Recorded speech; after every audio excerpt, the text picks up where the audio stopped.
প্রিয় এসএসসি ২৭ ব্যাচের শিক্ষার্থীরা, আজকে তোমাদের সাথে হাজির হয়েছি তোমাদের pre test MCQ one shot নিয়ে। আশা করি যখন এই ভিডিওটা আপলোড হবে ততদিনে তোমাদের হয়তোবা প্রি টেস্ট শুরু হয়ে গিয়েছে বা প্রি টেস্ট শুরু হবে এমন একটা সিচুয়েশন।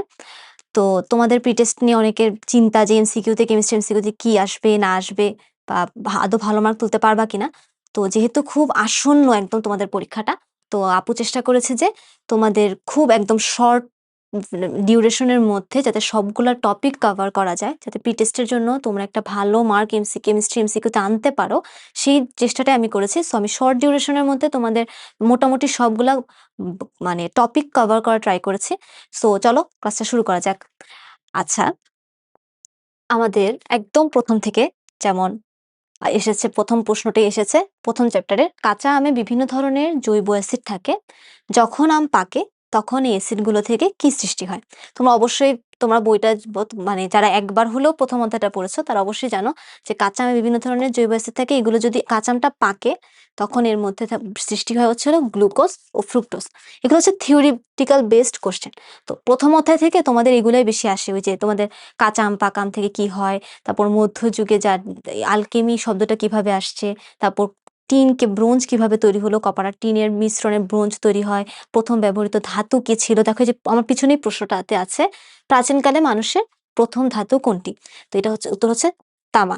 তো যেটা বললাম যে তোমাদের এই জিনিসগুলো কিন্তু প্রথম চ্যাপ্টার থেকে একটা বা দুইটা যে এমসিকিউ আসবে, যেহেতু 25টা এমসিকিউ তোমাদের 12টা চ্যাপ্টার থেকে কভার করবে, তো প্রথম চ্যাপ্টার থেকে যে একটা বা দুইটা আসবে সেগুলো মোটামুটি ওই প্রথম তোমাদের 2টা পৃষ্ঠায় বিভিন্ন থিওরি বেসড বা ইনফরমেশন বেসড যেগুলো আছে ওগুলো থেকে একটা আসতে পারলো। আরেকটা আসতে পারে তোমাদের যে সাংকেতিক চিহ্ন আছে, কোন পদার্থ দিয়ে বা কোন সাংকেতিক চিহ্ন দ্বারা কোন পদার্থকে বোঝানো হচ্ছে, বা তোমার রসায়নের যে গবেষণার যে ধাপ, ওখান থেকে একটা দুইটা চলে আসতে পারে। আচ্ছা, এরপরের প্রশ্নটা যদি দেখি, নিচের কোনটি দাহ্য পদার্থ, এই যে যা বললাম, তাহলে আমরা জানি যে দাহ্য পদার্থ হচ্ছে আমাদের ইথার। এগুলো হচ্ছে তোমার অনেকটা মুখস্থ বেসড কোশ্চেন। তারপর বলেছে উদ্দীপকের চিহ্নটি কোন পদার্থের ক্ষেত্রে ব্যবহৃত হয়। এটা হচ্ছে তোমার, আমরা জানি যে এই চিহ্ন দ্বারা আমাদের বোঝা হচ্ছে উত্তেজক পদার্থ। উত্তেজক পদার্থ,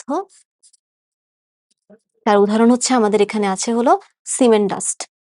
এরপরে যদি আমরা পরের প্রশ্নটাতে যাই, একই প্রশ্নই কিন্তু জাস্ট এক এক এক বছর এসেছে, উদাহরণ দিতে জানতে চেয়েছে কোনটা এটার উদাহরণ, আরেকটা জানতে চেয়েছে এই চিহ্ন দ্বারা কি বোঝায়। দেখো সেম কোশ্চেনে ঘুরে ফিরে কিন্তু বোর্ডে একই রকম কোশ্চেন আসছে, তাহলে এই চিহ্ন দিয়ে বোঝা হলো আমরা জানি উত্তেজক পদার্থ। আচ্ছা, তারপরে দেখো 6 নম্বরে আছে রসায়নে অনুসন্ধান ও গবেষণা প্রক্রিয়ার তৃতীয় ধাপ। আমরা জানি কি 6টা ধাপ, তাহলে তৃতীয় ধাপ কোনটা? তৃতীয় ধাপ হচ্ছে হলো আমাদের খ নম্বর, পরীক্ষা প্রণালী নির্ধারণ। আচ্ছা, আমাদের প্রথম চ্যাপ্টারে এই কয়টা কোশ্চেনের মধ্যে তাহলে আমরা দেখতে পারলাম যে তোমাদেরকে যদি একটু টপিক গুলা বলে দিই আপু, যে প্রথমে হলো কি, যে আমাদের ওই যে রসায়নের যে ইতিহাস, ঠিক আছে, রসায়নের ইতিহাসের আলকেমি, তারপর তোমার যে কোন কোন ধাতু মিলিয়ে হয়ে কোনটা তৈরি করছিল মানুষ ফার্স্টে, এসব জিনিসগুলা মানে রসায়নের ইতিহাস থেকে মোটামুটি এটা একটা টপিক বলতে পারো।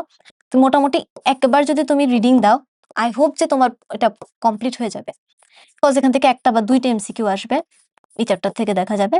তারপরে ধরো তোমার এখান থেকে আসবে হলো যে রসায়নের যে গবেষণার ধাপ, রসায়ন গবেষণা।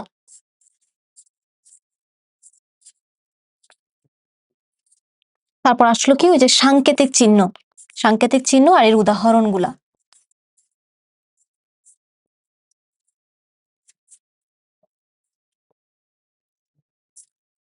ঠিক আছে, এটা হলো আমাদের কিসের জন্য, লাইক তুমি বলতে পারো ফার্স্ট চ্যাপ্টারের জন্য মোটামুটি কি পড়লে তোমার এমসিকিউটা তুমি মোটামুটি কমন পাচ্ছ।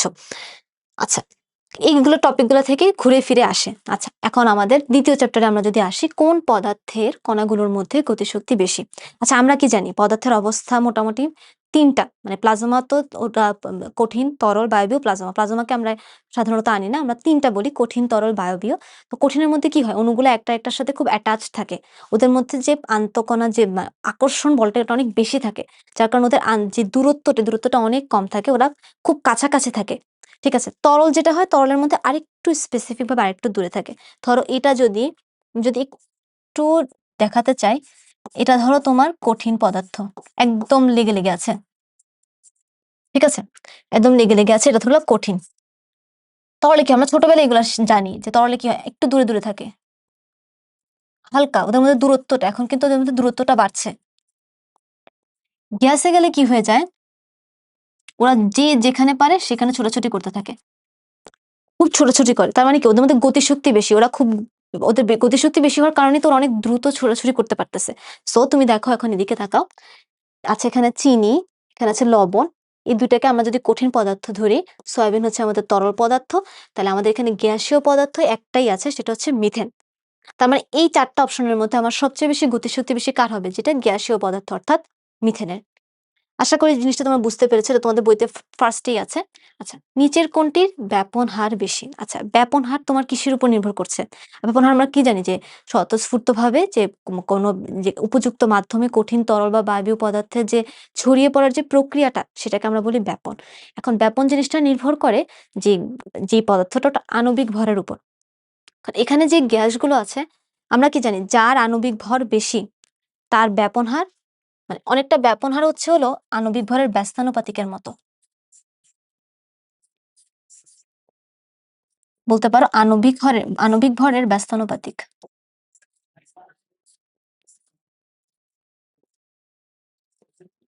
মানে কি যার আণবিক ভর বেশি তার ব্যাপন হার কম, যার ব্যাপন হার বেশি তার আণবিক ভর কম। যেমন ধরো নাইট্রোজেন গ্যাস যে, ওর আণবিক ভর কত আসবে? ১৪ দুগুণা ২৮। এই গ্যাসের আণবিক ভর কত? ৩২। অক্সিজেনের। অ্যামোনিয়ার কত? তোমার ১৭। কার্বন ডাই অক্সাইডের কত? ৪৪।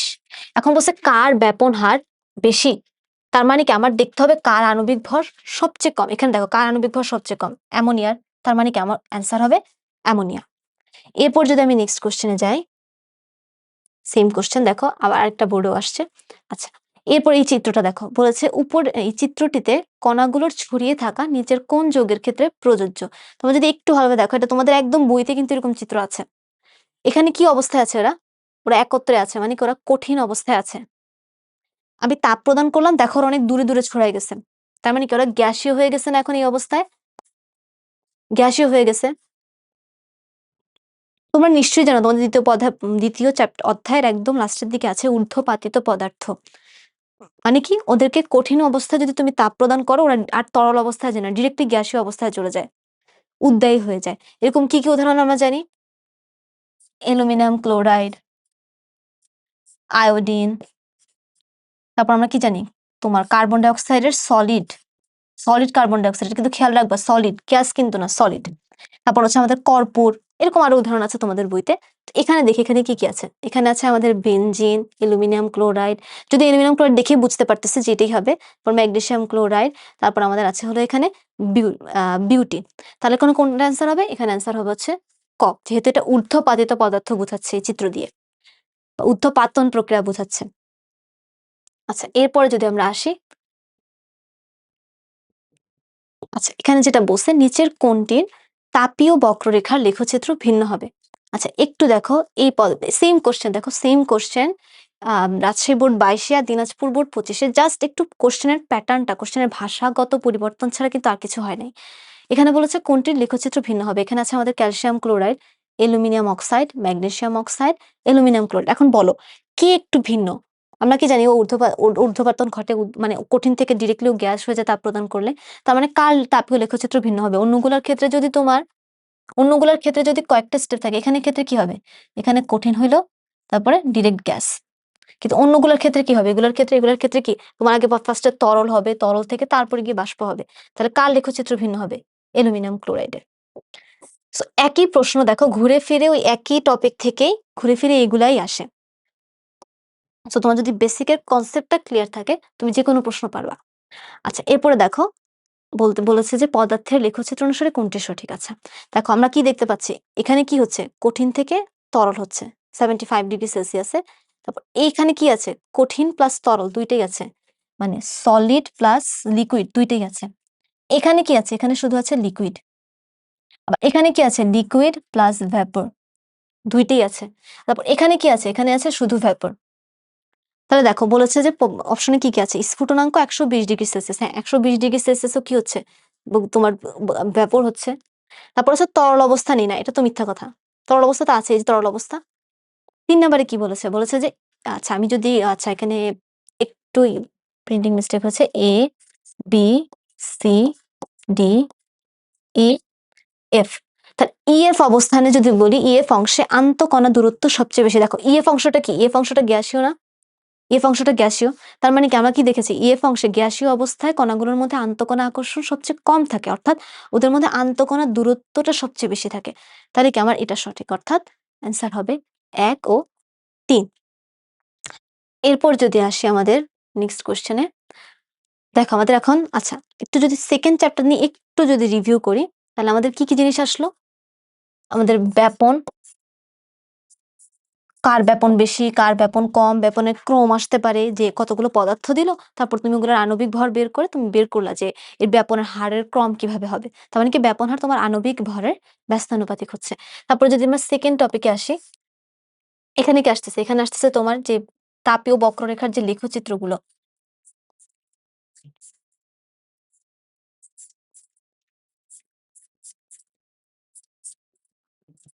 কোনটার কেমন লেখচিত্র বা লেখচিত্র দিয়ে তুমি কোন অংশ দ্বারা কি বুঝতে পারছো ওটা। তারপর আসছে ঊর্ধ্বপাতিত পদার্থ, ঊর্ধ্বপাতন, ঊর্ধ্বপাতিত পদার্থ যেগুলো, ওগুলোর কথা আসতেছে। সো মোটামুটি এই টপিকগুলো থেকেই কিন্তু তোমার ঘুরে ফিরে প্রশ্ন আসে। তারপর আসে যে গলন, স্ফুটন, এগুলো তো জানোই, গলন কি স্ফুটন কি। এই মোটামুটি এই কয়টা টপিক থেকেই তোমার ঘুরিয়ে ফিরে এমসিকিউ প্রশ্ন আসে, যে দুই একটা আসবে এখান থেকে। আচ্ছা এরপরে দেখো, আচ্ছা এখানে দেখো, আচ্ছা তৃতীয় চ্যাপ্টারে দেখো কোশ্চেন গুলা, এই কোশ্চেনটা কতবার আসছে, ঠিক আছে। এখন তুমি যদি সত্যি কথা বলতে, তুমি যদি পর্যায় সারণীটা ভালো করে জানা থাকে, তাহলে কিন্তু এই প্রশ্ন তোমার কাছে কোনো ব্যাপারই না। যেমন এখানে আছে কোনটি অ্যান্টিমনির ল্যাটিন নাম। তাহলে কোনটি অ্যান্টিমনির ল্যাটিন নাম? এটা আমরা জানি, স্টিবিয়ামকে আমরা বলি যে অ্যান্টিমনি। তাহলে এটা হচ্ছে স্টিবিয়াম। দেখবো তোমার থার্ড চ্যাপ্টারের একদম প্রথমেই আছে। তোমার থার্ড চ্যাপ্টারের প্রথমে লাগবে না, তোমার যদি পর্যায় সারণী ভালোভাবে জানা থাকে, তাহলে তোমার কেমিস্ট্রির বলতে পারো তোমার বেসিকটা অনেকটা আল্লাহর রহমতে ভালো। সো পর্যায় সারণী নিয়ে কিন্তু আমাদের পর্যায় সারণীটাকে খুব নিজের আয়ত্তে রাখতে হবে। আচ্ছা এরপরে কি আছে দেখো, বলেছে উদ্দীপকের আয়নে কতটি ইলেকট্রন আছে। খুবই ইজি, এখানে তোমার 13টা প্রোটন আছে, আর এখানে চার্জ আছে হচ্ছে হলো 3+।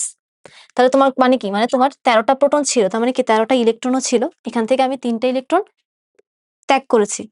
তাহলে এখানে অ্যালুমিনিয়াম যদি 3টে ইলেকট্রন ত্যাগ করে, তাহলে ইলেকট্রন সংখ্যা কয়টা হবে? ইলেকট্রন সংখ্যা হবে 10টা। দেখো একদম সিলি কোশ্চেন, হয়তো বা অ্যালুমিনিয়াম দিয়ে দিল না তোমাদের স্কুলে, হয়তো বা আরেকটু অন্য একটা মৌল দিল, বাট এরকম দিতে পারে যে এখানে এখানে এরকম দিয়ে বললো, তারপর এখানে বলো যে এখানে কয়টা নিউট্রন আছে, নিউট্রনের সংখ্যা তোমার কাছে জানতে চাইলো, তোমার কাছে প্রোটনের সংখ্যা জানতে চাইলো। এটাই এরকম ভাবে তোমাদের ঘুরিয়ে ফিরে এই এই বেস থেকে এইভাবে কোশ্চেন আসবে। এরপরে যদি আসি দেখো 15 নম্বরে বলেছে ক্যালসিয়ামের 3p অরবিটালে অবস্থানরত একটি ইলেকট্রনের কৌণিক ভরবেগ কত। আচ্ছা একদম সূত্র বেসড কোশ্চেন। আমরা কৌণিক ভরবেগের সূত্র কি জানি? mvr সমান হচ্ছে আমার n/2π।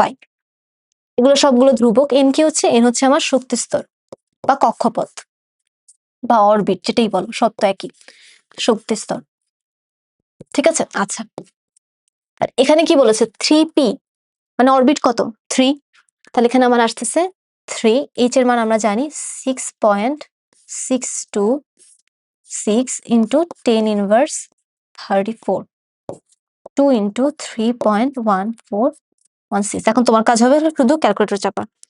এখানে আসে হচ্ছিল 3 ইন্টু 6.626।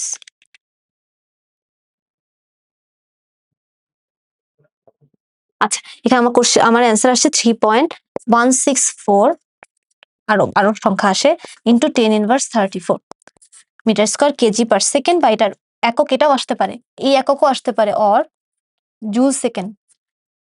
কিভাবে আসে? আচ্ছা এটা যদি একটু দেখাই, জুল সেকেন্ডটা থেকে কিভাবে আসে। ধরো জুল সেকেন্ড, আচ্ছা জুলের আমরা কি জানি, কাজের সূত্র কি জানি? ডব্লিউ ইজ ইকুয়াল টু, একদম ছোট, তোমার 9, একদম 9 এর বেসিক কি, এফএস। এফ এর সূত্র কি? Newton, Newton metre. নিউটনকে আমরা কিভাবে ভেঙে লিখতে পারি? বলের সূত্র কি? M A. এম এর হচ্ছিল কেজি এ meter per second square into meter. তাহলে কি আসে? KG metre square per second square. তাহলে এখানে বসায় দাও। তাহলে জুল আমার কি আসলো? জুলের একক, একক লিখলাম, ঠিক আছে। আচ্ছা তাহলে যদি জাস্ট এ সেকেন্ড, একককে আনি এখানে, তাহলে এককের মান কি আসতেছে দেখো। তাহলে এখানে আসতেছে KG metre square per second square into second. তাহলে দেখো এখানে কি আসে? KG metre square per second. দেখলা তো দুইটা এককে তাহলে তোমার হচ্ছে। এই যে এখানে যেটা আছে মিটার স্কয়ার কেজি সেকেন্ড, তোমাদের এখানে জুল সেকেন্ড দিয়েও দিতে পারে, এতে ভয় পাওয়ার কিছু নাই। আচ্ছা, এরপর আমরা নেক্সট কোশ্চেনে আসি। বলেছে 1s2, আচ্ছা একটা ইলেকট্রন বিন্যাস দেওয়া আছে, বলেছে যে ইলেকট্রন বিন্যাস দেখা যায় কোনটিতে। ভালো কথা, ক্লোরাইড। আচ্ছা, আমরা যদি ক্লোরিনের ইলেকট্রন বিন্যাস দেখি, ক্লোরিনের ইলেকট্রন বিন্যাসটা কি হয়? 1s2, 2s2, 2p6, 3s2, 3p5। এখন ক্লোরিন একটা ইলেকট্রন নিছে, তাহলে ক্লোরাইড মাইনাসের ক্ষেত্রে কি হবে? ক্লোরাইড মাইনাসের ক্ষেত্রে এখানে 3p6 চলে আসবে, তার মানে এটা ঠিক আছে। এরপর আছে আয়রন 2+, আয়রনের একটা আয়ন আছে। এখন যদি আমরা একটু আয়রনের ইলেকট্রন বিন্যাসটা দেখি,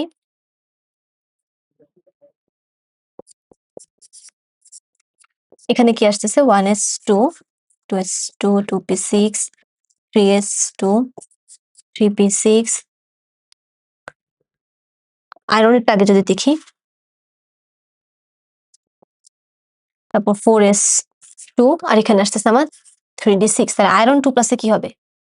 আয়রন 2+এ জাস্ট সর্ববহিস্থ যেটা, 3d থেকে কিন্তু যাবে না। ইলেকট্রন যখন যায় তখন সর্ববহিস্থ শক্তি স্তর থেকে আগে ইলেকট্রন যায়, তাহলে এখানে আসবে হচ্ছে হলো 3d6। তার মানে এখানে কিন্তু ডি এর কোনো অস্তিত্ব নাই, সো এটা হবে না। আচ্ছা, তারপরে আছে আমাদের স্ক্যান্ডিয়াম 3+।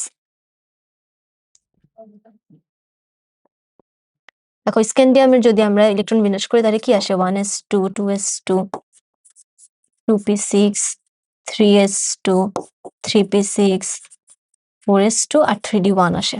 তার মানে কি তিনটা ইলেকট্রন যদি স্ক্যান্ডিয়াম 3+ আমি লিখতে চাই, তাহলে আমার কি হবে? ফার্স্টে 4s2 থেকে ইলেকট্রন চলে যাবে, তারপর 3d1 থেকে চলে যাবে, মানে আমার লাস্টে থাকছে 3p6। অর্থাৎ এটা হচ্ছে, তাহলে আমার অ্যান্সার হচ্ছে 1 ও 3। আচ্ছা, এরপর যদি আমরা আসি, এরপরের কোশ্চেন হচ্ছিল একদম তোমার সূত্র বেসড। বলেছে একটি মৌলের পরমাণুর প্রকৃত ভর যদি 4.482 ইন্টু 10⁻23 গ্রাম হয়, তবে এর আপেক্ষিক পারমাণবিক ভর। আমরা কি জানি আপেক্ষিক পারমাণবিক ভর আমরা ইউজ করি কেন? আমরা প্রকৃত, এই যে দেখো প্রকৃত ভরগুলো কি অনেক ছোট না অনেক ক্ষুদ্র, 10⁻23। তো এগুলো প্র্যাকটিক্যাল লাইফে আমরা ইউজ করতে আমাদের সমস্যা হয়, যার কারণে আমরা কি করি? একটা রেফারেন্স ধরে নিই। রেফারেন্সটা কি ধরি? কার্বন 12 আইসোটোপের 12/1 আমরা আমাদের রেফারেন্স হিসেবে ধরে নিই, যেটা দিয়ে আমরা আপেক্ষিক পারমাণবিক ভর নির্ণয় করি। তোমরা জানো এটা সূত্র হচ্ছে হলো প্রকৃত ভর। প্রকৃত ভর, প্রকৃত ভর ডিভাইডেড বাই 1.66 ইন্টু 10⁻24। তাহলে অ্যান্সার কত আসে? 4.482 10⁻23 ডিভাইডেড বাই 1.66 ইন্টু 10⁻24। তাহলে অ্যান্সার আসতেছে আমাদের 27। এখন দেখো এখানে তোমার যদি ধরো এখানে পারমাণবিক ভর দিল না, এখানে পারমাণবিক ভরের জায়গায় এখানে মৌলগুলোর নাম দেওয়া থাকলো। তো তুমি যদি পারমাণবিক ভর জানো, পারমাণবিক ভর না দিলে বলো যেটা কোন মৌলের পারমাণবিক ভর, এটা কোনটা? অ্যালুমিনিয়ামের। এভাবে কোশ্চেনটাকে একটু চেঞ্জ করে দিল, বাট এই বেজের থেকে এখান থেকে আসলো। আচ্ছা, তারপরে দেখো আইসোটোপের থেকে কোশ্চেন, যেগুলো থিওরি বেসড কোশ্চেন তোমাদের বইয়ের লাস্টের দিকে আছে।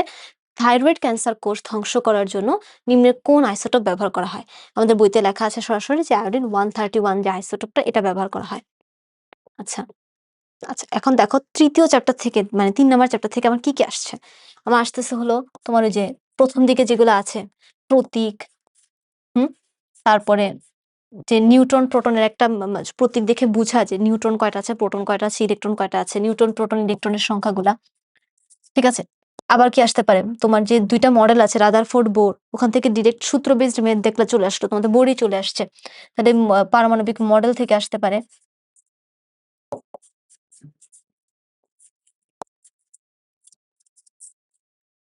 তারপর কোথা থেকে আসতে পারে? ধরো এমসিকিউ আসলো তোমার যে আমাদের যে ইলেকট্রন বিন্যাস আছে, ইলেকট্রন বিন্যাস থেকে, যেমন একটা তোমাদেরকে দেখালাম, ইলেকট্রন বিন্যাস থেকে আসতে পারে। আবার আসতে পারে যে লাস্টে তোমাদের আইসোটোপ নিয়ে যে একটু কথাবার্তা আছে, ওখান থেকে দেখা গেল এমসিকিউ আসলো। এই গেল মোটামুটি একটা চ্যাপ্টারের থেকে এমসিকিউ টপিকের রিভিউ। আচ্ছা, এখন আমরা পর্যায় সারণীতে আসি।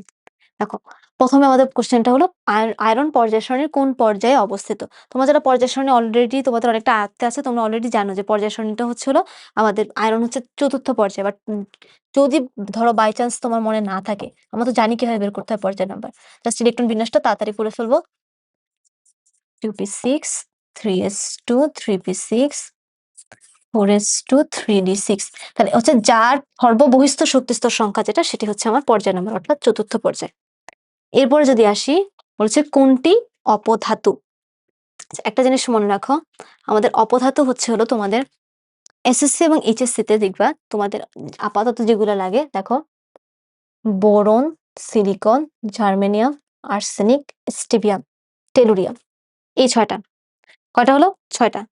Boron, silicon, germanium, arsenic, stibium, tellurium. এখন তোমরা অনেকে ছন্দ দিয়ে মনে রাখো, অনেকে যার যেভাবে মনে রাখার সুবিধা। অ্যাটলিস্ট এই ছয়টা অপধাতু যদি তুমি মনে রাখতে পারো, সেমি মেটাল, সাব মেটাল, যেটাই বলো, যদি তুমি এটা মনে রাখতে পারো, তা এটা তোমার জন্য সবচেয়ে ভালো। কারণ এই কোশ্চেনগুলো খুবই আসে অপধাতু নিয়ে কোশ্চেনগুলো। এখানে হচ্ছে মেটালয়েড বা সেমি মেটাল বা সাব মেটাল যেটাই বলো না কেন, এগুলো খুবই আসে। তাহলে কি কি আসলো? জার্মেনিয়াম, সিলিকন, বোরন, তারপর এখানে আছে হলো, এই দেখো তোমাদেরকে আমি দাগিয়ে দিলাম, তোমরা প্লিজ এগুলো একটু কষ্ট করে মনে রাখবা, ঠিক আছে? আচ্ছা, এরপরে আসে হচ্ছে হলো আমাদের, তাহলে এখানে উত্তর হবে সিলিকন।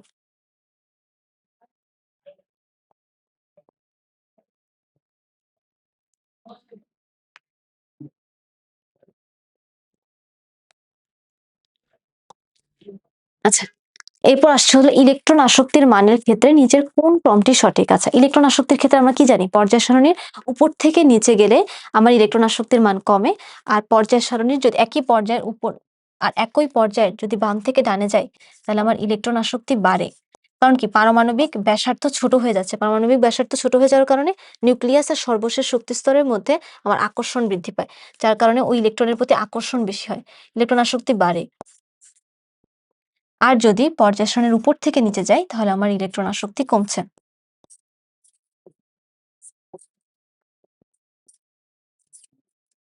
ঠিক আছে? এখন দেখো এখানে বলেছে কোনটি সঠিক। এখানে আছে বোরন, কার্বন, সিলিকন, ফসফরাস। আচ্ছা, সব যেহেতু সবগুলো অপশনে আমার সেম মৌল আছে, এখন আমি যদি মৌলগুলাকে একটু কনসিডার করি, আমার কি আছে? উপরে আছে বোরন আর কার্বন, আর নিচে আছে কি তোমার সিলিকন আর ফসফরাস। ঠিক আছে? মানে সিলিকন, ফসফরাস আছে। এখন ভালো মতো দেখো, আমরা কি জানি উপরে যারা থাকে ওদের কি ইলেকট্রন শক্তি বেশি থাকে।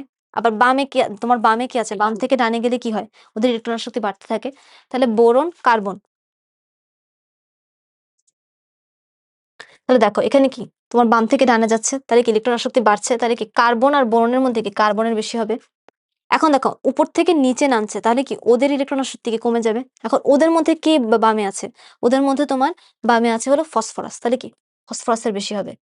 তাহলে আমার এখানে তোমার ফাইনাল যে ক্রমটা সেটা কি হলো? বোরন, যদি এভাবে দেখি, কার্বন, দেন বোরন, দেন আমার আসতেছে ফসফরাস, দেন আসতেছে সিলিকন। তাহলে আমার অ্যান্সার এখানে আসতেছে, আমি দেখতেছি option D, carbon, boron, phosphorus, silicon. Okay, এগুলো থেকে একটা না একটা মানে এমসিকিউ আসে। আয়নীকরণ শক্তি বলো, ইলেকট্রন আসক্তি বলো, কতগুলা ক্রম দিয়ে দিলে এরপর ক্রম তোমাকে ক্রমের মানে কোনটা সঠিক ক্রম, এগুলো অপশন থেকে তোমাকে ভেরিফাই করতে হয়। আচ্ছা, তারপরে দেখো X26 মৌলটি, আচ্ছা এখানে নাম নাও দেওয়া থাকতে পারে, তো তোমার আয়রন বলা আছে, তো বলছে কোনটা সঠিক। আমরা কি জানি আয়রনের, আচ্ছা আয়রন কি ডি ব্লক মৌল, কারণ ওর ইলেকট্রন কি লাস্টের ইলেকট্রন গুলো কি ডি অরবিটালে যাচ্ছে। এখন ডি অরবিটালে যারা যায় তাদের কি হয়? ডি ব্লক মৌলের D1 থেকে 9 যাদের ইলেকট্রন বিন্যাস, মানে যাদের স্থিতিশীল আয়নের ইলেকট্রন বিন্যাস কি D1 থেকে D9 আছে,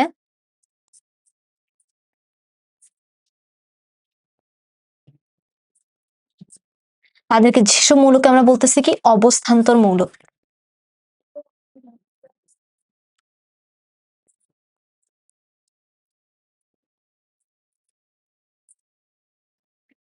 অবস্থান্তর মৌল। এখন অবস্থান্তর মৌলগুলোর বৈশিষ্ট্য আমরা কি জানি? ওরা রঙিন যৌগ গঠন করে, ওরা তোমার বিভিন্ন ধরনের জারণ সংখ্যা প্রদর্শন করতে পারে, যার কারণে তোরা রঙিন যৌগ গঠন করে, তোমরা রঙিন যৌগ গঠন করে। তারপর হচ্ছে ওরা প্রভাবক হিসেবে ক্রিয়া করে, ওরা জটিল যৌগ গঠন করে, যেগুলো তোমাদের বইতে ওদের বৈশিষ্ট্যগুলো আছে হয়তোবা। অবস্থান্তর মৌল নিয়ে, অবস্থান্তর মৌল জিনিসটা কি এটা হয়তোবা তোমাদের বইতে ডিরেক্টলি কথা লেখাটা নাই। তাহলে কি লেখাটা কি, মানে জিনিসটা হচ্ছিল তোমার যেসব মৌলগুলোর স্থিতিশীল আয়নের ইলেকট্রন বিন্যাস আংশিক পূর্ণ থাকে সেগুলোকে আমরা বলতেছি হচ্ছে অবস্থান্তর মৌল। তাহলে দেখো, তুমি যদি আয়রনের ইলেকট্রন স্থিতিশীল ইলেকট্রন বিন্যাস একটা অন্তত বের করো, আয়রন 2+, তাহলে দেখবো ওর এখানে আসবে 1s2, 2s2, 2p6, 3s2 3p6 আর এখানে আসবে 3d6। তার মানে কি এখানে তোমার d1 থেকে 9 আছে, তো পূর্ণ নাই, পূর্ণ নেই আবার d অরবিটাল শূন্য না, মানে d0 বা d10 থাকা যাবে না, d অরবিটাল আংশিক পূর্ণ থাকতে হবে, তাহলে সেটা হচ্ছে অবস্থান্তর মৌল। তাহলে আয়রন হচ্ছে অবস্থান্তর মৌল, ও রঙিন যৌগ গঠন করে, হ্যাঁ ঠিক কথা। তো বলছে ও ধাতব হ্যালাইড গঠন করে, হ্যাঁ এটাও ঠিক কথা। আচ্ছা বলছে 6 নং গ্রুপে অবস্থিত। আচ্ছা যারা পর্যায় সারণী ভালোভাবে আয়ত্তে আছে তারা ইতিমধ্যে জানো পর্যায় এটা কোনটা, যারা জানো না তারা তো জানে যে তোমাদের বইতেই আছে লেখা, তোমরা কিভাবে বের করবা। তাহলে আমি যদি আয়রনের ইলেকট্রন বিন্যাস করি তাহলে এখানে কি আসবে, শুধু এখানে আসবে 4s2। তাহলে কত নম্বর গ্রুপে অবস্থিত আমরা কি জানি, যদি সর্ববহিঃস্থ শক্তি স্তরে s অরবিটাল থাকে, শুধু s অরবিটাল, আর যদি তার আগের শক্তি স্তরে কি থাকে, d অরবিটাল থাকে, তাহলে s আর d অরবিটালের যে ইলেকট্রন সংখ্যা যোগ করলেই যেটা আসবে সেটি হচ্ছে আমার গ্রুপ নাম্বার। তাহলে এখানে হচ্ছে 6 নং গ্রুপ, 6 নং গ্রুপ না, আমরা দেখতে পাচ্ছি যে 6 যোগ 2 8, অর্থাৎ 8 নম্বর গ্রুপে অবস্থিত, তার মানে এটা হচ্ছে ভুল। তাহলে আমার অ্যান্সার হবে 1 ও 2। এরপর যদি আসি দেখো যে কত নম্বর গ্রুপে অবস্থিত, যে মৌলগুলোর অবস্থান, মৌলগুলোর আয়নীকরণ শক্তি, ইলেকট্রন আসক্তি, এগুলো থেকে কিন্তু এমসিকিউ অনেক আসে। দেখো পি সমান আছে আমার n-1, n এর মান দেওয়া আছে 3, তাহলে পি মৌলটা কত নম্বর গ্রুপে অবস্থিত আছে, তার মানে এখানে তোমার পি অরবিটালের পি মৌলটার ইলেকট্রন বিন্যাস যদি দেখি তাহলে এখানে আসতেছে আমার 2s2 2p6 আর 3s2।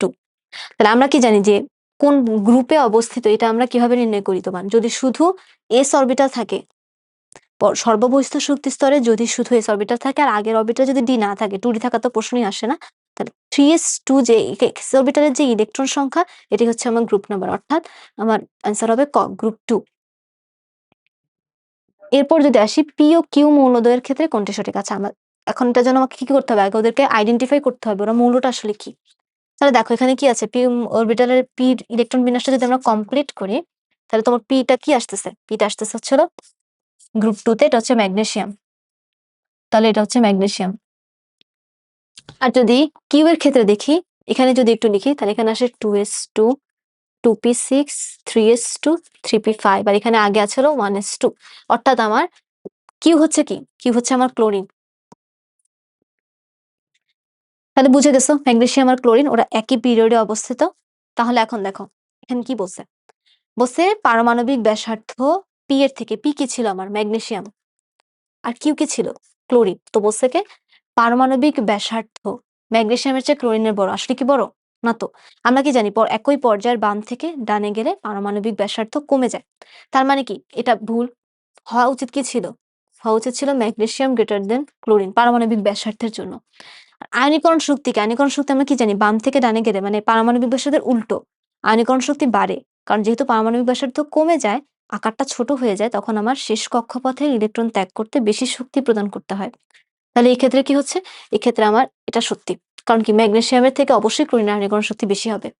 একইভাবে কি ইলেকট্রন আসক্তিটাও কিন্তু সেম, একই পর্যায়ের বাম থেকে ডানে গেলে আমার আকার ছোট হয়ে যাচ্ছে, নিউক্লিয়াস আর সর্বশেষ কক্ষপথের মধ্যে দূরত্ব কমে যাচ্ছে, আকর্ষণ বেশি হচ্ছে, তাই ও সহজেই একটা বাইরের ইলেকট্রনকে আকর্ষণ করতে পারে, অর্থাৎ কি ম্যাগনেসিয়ামের থেকে অবশ্যই ক্লোরিনের ইলেকট্রন আসক্তি বেশি হবে, অর্থাৎ আমার সঠিক উত্তর হবে গ, 2 ও 3। এরপর যদি আমরা নেক্সট কোশ্চেনে আসি, দেখো বলেছে নিচের কোন যৌগটি পানিতে অদ্রবণীয়। আচ্ছা গ্রুপ 1 আর গ্রুপ 2 এর যে মৌলগুলো ওগুলো কি তোমার ধাতু, বেশি ধাতু হিসেবে ক্রিয়া করে, ওদেরকে ক্ষার ধাতু মৃৎক্ষার ধাতু বলা হয়। তো যার কারণে কি হয় দেখো সোডিয়াম ও কি গ্রুপ 1 এর, ক্যালসিয়াম ও গ্রুপ 2 এর, পটাশিয়াম ও কি গ্রুপ 1 এর। তাহলে তোমাদের অ্যালুমিনিয়াম হাইড্রোক্সাইড কি, ও কি করে, ও অদক্ষেপণ বিক্রিয়া দেয়, মানে অদক্ষেপ তৈরি করে, ও হলো গ্রুপ 13 এর। অর্থাৎ দেখবা যে গ্রুপ 1 আর গ্রুপ 2 এর বেশিরভাগ মৌল, কিছু ব্যতিক্রম আছে, বেশিরভাগ মৌল পানিতে তোমার দ্রবণীয় হয়, কারণ কি ওগুলো আয়নিক যৌগ, আমরা আয়নিক প্রপার্টিজ নিয়ে পড়েছি চ্যাপ্টার 5 এ, সামনে আসবে। তাহলে আমার এখানে অ্যান্সার হবে হচ্ছে হলো গ, অ্যালুমিনিয়াম হাইড্রোক্সাইড। দেখো এটা ঢাকা বোর্ড 25 এসেছে। এরপর যদি আসি, দেখো অনেক সুন্দর প্রশ্ন বলেছে কপার প্লাস সালফুরিক অ্যাসিড গাঢ়, হ্যাঁ গাঢ় হলেই কপারের সাথে কিন্তু সালফুরিক অ্যাসিড বিক্রিয়া দেয়, আমরা জানি, আমরা নবম অধ্যায়ে এটা পড়েছি। কারণ কি লঘু হলে কপার কিন্তু হাইড্রোজেনকে মানে রিপ্লেস করতে পারে না, কারণ হাইড্রোজেনের সক্রিয়তা বেশি, কিন্তু গাঢ় হলে তখন সেটা অন্য বিক্রিয়া দেয়। কি বিক্রিয়া দেয় দেখো, তখন এটা হয় হচ্ছে হলো কপার সালফেট, এটা হচ্ছে হলো সালফার ডাইঅক্সাইড, আচ্ছা H2 আচ্ছা আমরা বিক্রিয়া কমপ্লিট করে ফেলেছি। এখন দেখো এই লবণ কোনটা? Copper sulphate. তো বলছে ধাতব আয়ন। এই ধাতব আয়ন কোনটা? কপার। এখন আয়নের মান কত তোমার? ওরও যোজনী ২, ওরও যোজনী ২। যার কারণে তোমার যোজনী কাটাকাটি হয়ে ওরা ওদের এখানে আর অন্য কোনো নাই, সংখ্যা নাই। তাহলে তোমার এখানে ধাতব আয়ন হচ্ছে কপার 2+। তো বলছে ওর সর্বশেষ কক্ষপথে কতটি ইলেকট্রন আছে? আচ্ছা কপার 2+। তাহলে কি হবে? ওর 4s কি 1 থাকে আর কি 3d9 থাকে। আমরা যদি তাও এখানে লিখি দেখো। কপারের যদি ইলেকট্রন বিন্যাস লিখতে চাই 29 1s2 2s2 2p6 3s2 3p6 3d10 আর আমার কি 4s1। তার মানে কি এখানে 4s থেকে একটা চলে যাবে 3d থেকে একটা চলে যাবে। তার মানে আমার সর্বশেষ মানে কি 3 নম্বর কক্ষপথে কি থাকতেছে? 3s2 থাকতেছে 3p6 থাকতেছে আর থাকতেছে 3d9। তাহলে আমার কি হয়? তাহলে আমার সর্বশেষ কক্ষপথে কতটা ইলেকট্রন আছে? 6 যোগ 2 8 8 আর 9 হচ্ছে 17। এটা হচ্ছে অ্যান্সার। দেখো বলছে বি যৌগের ক্ষেত্রে নিচের কোনটি সঠিক? বি যৌগ কি ছিল আমার? Sulphur dioxide. দেখো সালফার ডাইঅক্সাইডে মুক্তজোড় ইলেকট্রন 3টি আছে। মুক্তজোড় কিন্তু কেন্দ্রীয় পরমাণুর উপর নির্ভর করতেছে। তো বলছে বন্ধনজোড় ইলেকট্রন 4টি আছে। আমি যদি সালফার ডাইঅক্সাইড আঁকতে চাই, ধরো নরমালি তোমরা তো এইভাবেই আঁকো তাই না? যদি ওইভাবে আঁকার নিয়ম না, সমস্যা নেই, তোমরা এটা ইন্টারেক্টে শিখবা। ওর কি হয়? আমি যদি সালফারের তুমি যদি কনফিউজ থাকো, তারপর আমরা কি জানি লাস্ট কক্ষপথে 6টা ইলেকট্রন থাকে। তাও যদি তোমাদের জন্য লিখি 2s2 2p6 3s2 3p4। আচ্ছা এখন কি এখানে দেখো ও কি একটা ইলেকট্রন দিল, এখানে একটা ইলেকট্রন দিল, এখানে একটা ইলেকট্রন শেয়ার করলো, এখানে একটা ইলেকট্রন শেয়ার করলো, আর ওর নিজের কি মুক্ত 2টা আছে। আবার কি অক্সিজেন এখানে দিল। তাহলে দেখো ওর মুক্তজোড় আমরা কিন্তু কেন্দ্রীয় পরমাণুর যে কয়টা মুক্তজোড় থাকে বন্ধনে অংশগ্রহণ করে না সেটাকে কিন্তু আমরা মুক্তজোড় ইলেকট্রন বলি। তাহলে মুক্তজোড় জোড় কয়টা আছে? একটা আছে। তার মানে এটা ভুল। বন্ধন জোড় কয়টা আছে? দেখো তো কয় জোড়া আছে? 1 জোড়া 2 জোড়া 3 জোড়া 4 জোড়া মানে 4টা। 4টা বলতে আসলে 4টা জোড়া বোঝাচ্ছে, মানে 4 জোড়া। তার মানে কি এটা সত্যি। বলছে দ্বিতীয় মৌল অধিক তড়িৎ ঋণাত্মক। দ্বিতীয় মৌল কোনটা? অক্সিজেন। অক্সিজেন আর সালফারের মধ্যে কোনটা তড়িৎ ঋণাত্মক? অক্সিজেন উপরে আছে। তড়িৎ ঋণাত্মক কথা বলছি কিন্তু ইলেকট্রন আসক্তি বলে নাই। ঘাবড়াইও না। ইলেকট্রন আসক্তি বললে তখন এটা ব্যতিক্রম হয়ে যেত। ব্যতিক্রম হয়ে কি হতো? সালফারের ইলেকট্রন আসক্তি বেশি হতো। কারণ কি আমরা কি জানি সালফারের শেষ কক্ষপথের থেকে অক্সিজেনের শেষ কক্ষপথে ইলেকট্রন ঘনত্বটা বেশি থাকে। ইলেকট্রন বিকর্ষণ বেশি হয়। কিন্তু তড়িৎ ঋণাত্মকতার ক্ষেত্রে কি অবশ্যই অক্সিজেন সালফারের থেকে অধিক তড়িৎ ঋণাত্মক। অর্থাৎ আমার অ্যান্সার হবে 2 ও 3। ওকে? আচ্ছা আমরা যদি একটু রিভিউ দেই আমাদের এই চতুর্থ আর পঞ্চম নিয়ে, যেহেতু এই 2টা মিক্সড আসে বেসিক্যালি, বা আলাদাও আসতে পারে। তো পর্যায় সারণীতে আমরা কি দেখলাম দেখো তো? আমরা দেখলাম যে অবস্থান নিয়ে আসে, মৌলের অবস্থান কোথায় আছে, কি আছে না আছে এগুলা। তারপর কি আসে? মৌলের পর্যায়বৃত্ত ধর্ম যেগুলা, ইলেকট্রন আসক্তির ক্রম, আয়নীকরণ আসক্তির ক্রম, কার বেশি, কার কম, কার তড়িৎ ঋণাত্মকতা বেশি, কার তড়িৎ ঋণাত্মকতা কম, এগুলাই। সেখান থেকে আসলো। ইভেন তুমি যদি দেখো এগুলা কিন্তু সিকিউ বেসড পড়া। এগুলো যদি তোমার বেসিক ভালো না থাকে সিকিউ তে অ্যান্সার করতেও কিন্তু তোমার ঝামেলা হয়। ঠিক আছে? তো তুমি কিন্তু মোটামুটি বেসিক ক্লিয়ার থাকলে দেখো তুমি ওই ঘুরে ফিরে হয়তোবা এই মৌল দিল না, অন্য কোনো একটা মৌল দিয়ে দিল। এখানে আয়রন ছিল, এখানে তোমার ধরো দিয়ে দিল কোনটা? আর্গন দিয়ে দিল, জেনন দিয়ে দিল। তো তুমি যদি পর্যায় সারণী তোমার আয়ত্তে থাকে তাহলে তোমার আর কোনো চিন্তাই নেই। আর তোমার যদি এই প্রত্যেকটা পিরিয়ডিক যে ইয়া ক্যারেক্টারিস্টিক আছে এগুলো যদি তুমি ভালো মতো জানা থাকে তাহলে কিন্তু তুমি যেকোনো মৌল দিক তুমি কিন্তু অ্যান্সার করতে পারবা। তো সব ঘুরে ফিরে অন্য মৌল দিবে বাট কোশ্চেনের ল্যাঙ্গুয়েজ এরকমই থাকবে ঘুরে ফিরে। পর্যায়বৃত্ত ধর্ম আসতেছে। হুম? তারপর ওখানে তোমার ৫ নাম্বার চ্যাপ্টারে কি আসতেছে আমার? তোমার যোজ্যতা আসতে পারে। তারপর মুক্ত জোড় ইলেকট্রন আসতে পারে। মুক্ত জোড়, বন্ধন জোড়। খুব পপুলার টপিক কিন্তু এখন এটা চলতেছে। ইভেন বোর্ডেও আসতেছে মুক্ত জোড়, বন্ধন জোড়।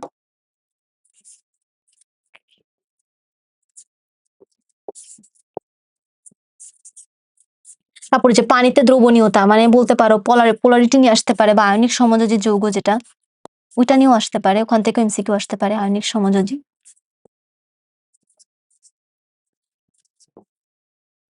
তারপর কি নিয়ে আসতে পারে? ধরো পোলারিটি নিয়ে আসলো, তড়িৎ পরিবাহিতা নিয়ে আসলো, পানিতে দ্রবণীয় কিনা তা জানতে চাই। ওই ঘুরে ফিরে একই কথাই। ঠিক আছে? এবার আমরা নেক্সট ইয়াতে যাই। সরি। ওকে, বলছে যে 100 গ্রাম পটাশিয়াম ডাইক্রোমেট সমান কত মোল। একদম ইজি কোশ্চেন। তুমি যদি পটাশিয়াম ডাইক্রোমেটের সংকেত জানো, আর তুমি তো অবশ্যই পারমাণবিক ভর জানোই, যেহেতু তুমি এখন SSC 27 এ প্রিটেস্ট দিচ্ছ। যদি না জেনে থাকো তাড়াতাড়ি শিখে নাও, কজ পারমাণবিক ভর কিন্তু আমার মাস্ট লাগবে 6 নাম্বার চ্যাপ্টারের জন্য, এবং যে কোনো চ্যাপ্টারের জন্য কিন্তু আমার লাগে পারমাণবিক ভর, পারমাণবিক সংখ্যা গুলা। তাহলে পটাশিয়াম ডাইক্রোমেটের সংকেত আমরা কি জানি? K2 Cr2O7। এখন তোমার কাজ কি হবে? তোমার কাজ হবে শুধু এটা আণবিক ভর বের করা, কিছুই না। তাহলে তোমার অ্যান্সার চলে আসবে নরমাল একদম।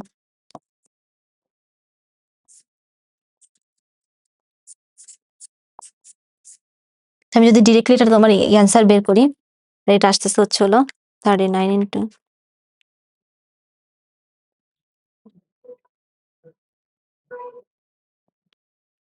আচ্ছা এটা আসতেছে তোমার আণবিক ভর আসতেছে 294। এখানে আছে হলো তোমার 100 গ্রাম। তাহলে কি হবে? আমরা কি জানি মোল সংখ্যা সমান কত? ভর ডিভাইডেড বাই আণবিক ভর। তাহলে ভর আছে আমার 100 ভাগ 294। তাহলে আমার এখানে আসতেছে হচ্ছে 100 ভাগ অ্যান্সার 0.340 মোল। অ্যান্সার আসছে ঘ। ঠিক আছে? আচ্ছা, এরপরে যদি নেক্সট কোশ্চেনে আসি, দেখো বলেছে 100 ml millilitre decimolar caustic soda. আচ্ছা, কস্টিক সোডা, কস্টিক পটাশ এগুলো আশা করি তোমরা জানো। কস্টিক সোডার সংকেত হচ্ছে হলো, যদি না জানো জেনে নাও, কস্টিক সোডা মানে বইতেই আছে, হয়তো বা বইতেই আছে। কস্টিক সোডা হচ্ছে সোডিয়াম হাইড্রোক্সাইড। আর কস্টিক পটাশ, বুঝতেই পারছো পটাশ বলছে, তার মানে পটাশিয়াম। কস্টিক পটাশ,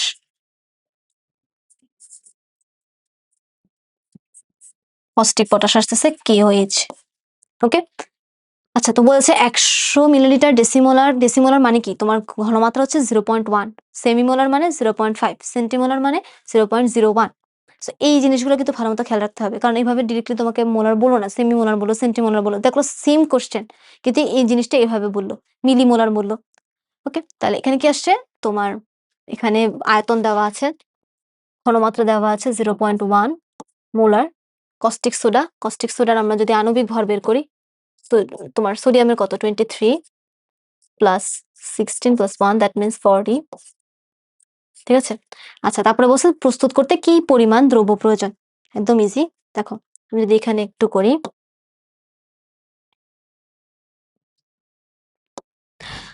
তোমার W = আমরা কি সূত্র জানি? SVM divided by 1000। যেহেতু এখানে আয়তনটা তোমার মিলিলিটারে আছে, একক খেয়াল রাখতে হবে। তাহলে তোমার এখানে decimolar, that means 0.1 into V 100 into 40 divided by 1000। এখন তোমার কাজ হচ্ছে শুধু ক্যালকুলেটরে বসানো, একদম easy math. 0.1 into 100 into 40 divided by 1000। আমার এখানে আসতেছে 0.4 গ্রাম। 0.4। অবশ্যই অবশ্যই অবশ্যই এককের দিকে খেয়াল রাখতে হবে। এরপরে দেখি প্রোপেনে কার্বনের শতকরা সংযুতি। শতকরা সংযুতির আমরা কোনো মৌলের শতকরা সংযুতি আমরা সূত্র কি জানি? ওই মৌলের যতটা আছে, মানে যত সংখ্যক আছে সংখ্যা গুণন হচ্ছে মৌলের পারমাণবিক ভর ডিভাইডেড বাই এই যৌগের আণবিক ভর গুণন 100%। তাহলে এখন দেখো প্রোপেনে তোমার সংকেত দেওয়া আছে, ঠিক আছে? সংকেত না দিলে তো তুমি জানো, কস তুমি 11 নম্বর চ্যাপ্টার পড়ছো, নাও দেওয়া থাকতে পারে। তাহলে তোমার এখানে শতকরা সংযুতি কত আসে? দেখো দেখো সব কিন্তু রিসেন্ট বোর্ড কোশ্চেন। তাহলে তোমার এখানে কার্বন সংখ্যা হচ্ছে 3, কার্বনের ভর হচ্ছে 12। তুমি যদি কার্বনের এখানে প্রোপেনের আণবিক ভর বের করো, তাহলে 36 যোগ 48 কারণ 100%। তাহলে এখানে আসতেছে হচ্ছে হলো 3 গুণন 36 ভাগ 44 ইন্টু 100। দ্যাট মিনস আমার এখানে আসতেছে 81.82%। আচ্ছা এখানে বাংলায় আছে, আচ্ছা এটা 1 হবে। ঠিক আছে, তাহলে আমার অ্যান্সার হবে গ। একদম ইজি। এগুলোই আসে, এগুলোই ঘুরে ফিরে আসে। এখন তোমার ধরো তুতের ক্যালাস, তুতের কথা বললো, তো তুতে বললো যে মানে যতটুকু পানি সংযুক্ত আছে, সংযুক্ত পানির তুমি কি বের করো? শতকরা সংযুতি বের করো। এখন তুমি কি জানো? 5 মোল পানি থাকে, 5 মোল পানি, তুমি পানির আণবিক ভর জানো 5 ইন্টু 18 ডিভাইডেড বাই কি হবে? পুরো তুতের কি আণবিক ভর ইন্টু 100%। ব্যাস, এই অঙ্কগুলাই শুধু তোমার ঘুরে ফিরে এখানে জাস্ট এই যৌগটা আছে, অন্য যৌগটা চেঞ্জ করে দিল, এটাই। এরপর আছে দেখো কোন দুটি যৌগের স্থূল সংকেত একই। আমরা কি জানি স্থূল সংকেতটা কি? একটা যৌগে যতগুলো তোমার মৌল আছে, মৌলগুলোর কি আনুপাতিক একটা পরিমাণ, সেটাকে বোঝায়। এখন তুমি যদি এগুলার আণবিক সংকেত লেখো, যেমন ইথেনের যদি আমি আণবিক সংকেত লিখি, এখানে কি আসে? C2H6। বেনজিনের আণবিক সংকেত কত আমি জানি? C6H6। এখন স্থূল সংকেত বের করার নিয়ম কি? যে কোনো একটা সংখ্যা দিয়ে এক বাদে যে কোনো সংখ্যা দিয়ে তোমার এই উভয়কে মানে যতগুলো থাকবে মৌল ওদের এই পরিমাণকে ভাগ করা যাবে। আমি যদি 2 দিয়ে ভাগ করি তাহলে এখানে আসে কত?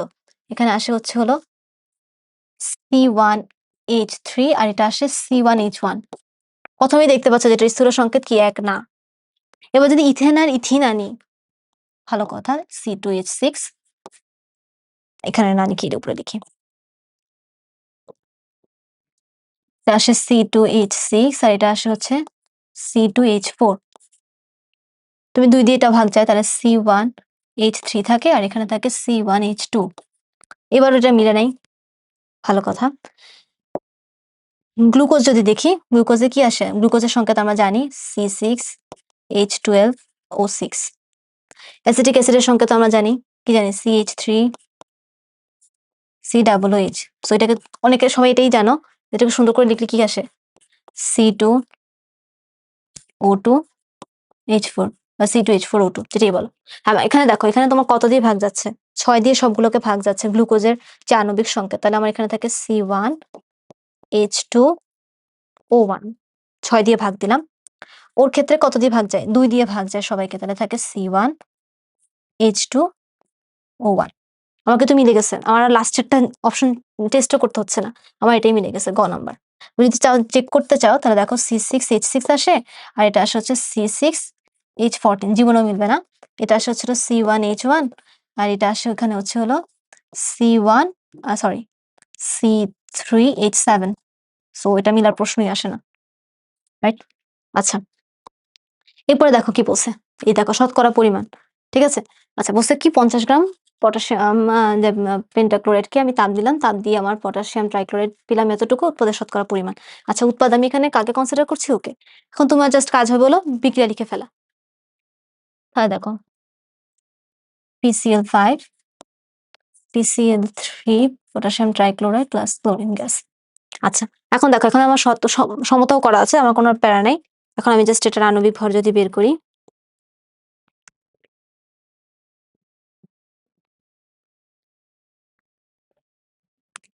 এটা আমার আসতেছে হলো 208.5, এটা আসতেছে 31 যোগ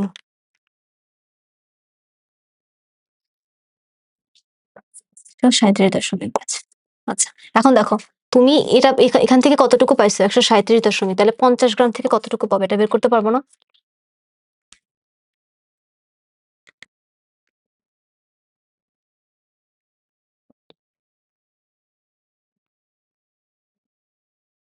আচ্ছা, এখান থেকে আমি পেলাম হচ্ছে, আমি ডিরেক্ট বের করে ফেলছি, যেহেতু আমাদের এমসিকিউ তে তুমি তো ডিরেক্টলি করে ফেলতে পারবা 32.97। তাহলে এখন কি উৎপাদের শতকরা পরিমাণ কত আসবে? আমার আসলে, আমি আসলে পেতাম এতটুকু, বাট পেয়েছি কত? 31 গ্রাম। তাহলে এটাকে আগে বসাবো। বিক্রিয়া থেকে, সমীকরণ থেকে পেলাম কত? 32.97 ইন্টু 100%। ওকে, তাহলে 31 অ্যান্সার ইন্টু, আমার অ্যান্সার আসছে 94.0145। দ্যাট মিনস এখানে কোনটার সাথে মিলে গয়ের সাথে মিলে 94.02। শেষ। এরপরে যদি দেখি নেক্সট কোশ্চেন, আরো ইজি। দেখো, বলছে 20 গ্রাম অ্যালুমিনিয়াম অক্সাইড এবং 20 গ্রাম হাইড্রোক্লোরিক অ্যাসিডের বিক্রিয়ায় HCl এর মোল সংখ্যা কত? আচ্ছা, HCl এর মোল সংখ্যার সূত্র কি জানি? N ইকুয়াল টু, ওই যে আবার ওইটাই সেম। W হচ্ছে হলো তোমার এখানে 20, এটা হচ্ছে 36.5 হাইড্রোক্লোরিক অ্যাসিডের আণবিক ভর, তাহলে এখানে আসে তোমার আসে 0.547। দ্যাট মিনস 0.55 বলতে পারো তুমি। 7 and 4 মোল আসে, দ্যাট মিনস 0.55। ব্যাস, অন্য কোনটার সাথে তোমার কাছাকাছিও যায় না। ওকে, বলছে উদ্দীপকের বিক্রিয়ার ক্ষেত্রে নিচের কোনটি সঠিক? বলেছে, ওরা অপশন দিল হাইড্রোক্লোরিক অ্যাসিড লিমিটিং বিক্রিয়ক, এত গ্রাম অ্যালুমিনিয়াম অক্সাইড অবশিষ্ট থাকবে, এত গ্রাম অ্যালুমিনিয়াম ক্লোরাইড উৎপন্ন হবে। দেখা যাক। দেখো, একটু ভালো মতো দেখো।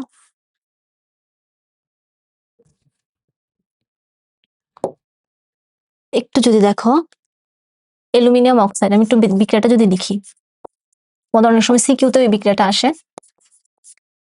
HCl aluminium chloride,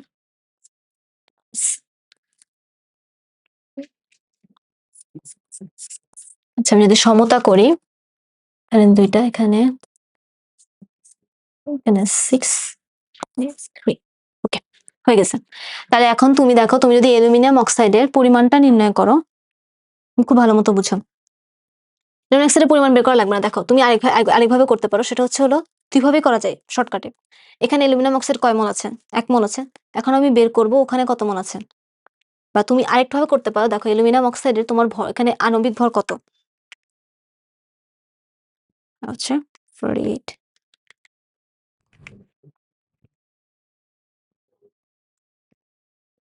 102। আর এখানে কত আছে? 219। আবার অ্যালুমিনিয়াম ক্লোরাইড, আচ্ছা অ্যালুমিনিয়াম ক্লোরাইড আমার লাগবে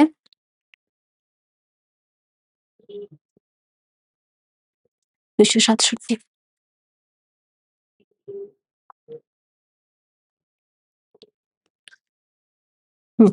এখন দেখো এখানে আমি ভর পেলাম, তখন কত আছে? দুইটাই সেম সেম 20 গ্রাম। তো তুমি যেটা করতে পারো, এখানে 20 কে 102 দিয়ে ভাগ দাও, এখানে 20 কে 219 দিয়ে ভাগ দাও। তাও কোনটা বেশি তুমি দেখেই বুঝতে পারতেছো নিচের হর কোনটার বেশি। তো অবভিয়াসলি ওর বড় হবে। তাও তোমাদেরকে যদি একটু বের করে দেখাই, এটা আসে হচ্ছে হলো তোমার 0.196, আর এটা আসে হচ্ছে হলো, একটু যদি একটু শর্টকাটে লিখি 0.196। এমসিকিউ যদি আমাদের 1 মিনিটের কম, 1 মিনিটে করতে হবে। দেখা যাবে অন্যগুলোতে তোমার কয়েক সেকেন্ড লাগলো, 10 সেকেন্ডের মতো, এটাতে তুমি একটু বেশি সময় দেয়, যদিও বেশি সময় লাগে না। তুমি যদি এভাবে করো তোমার একদমই বেশি সময় লাগে না। তাই এটা আসে 0.091। তাহলে বলো কোনটা বেশি?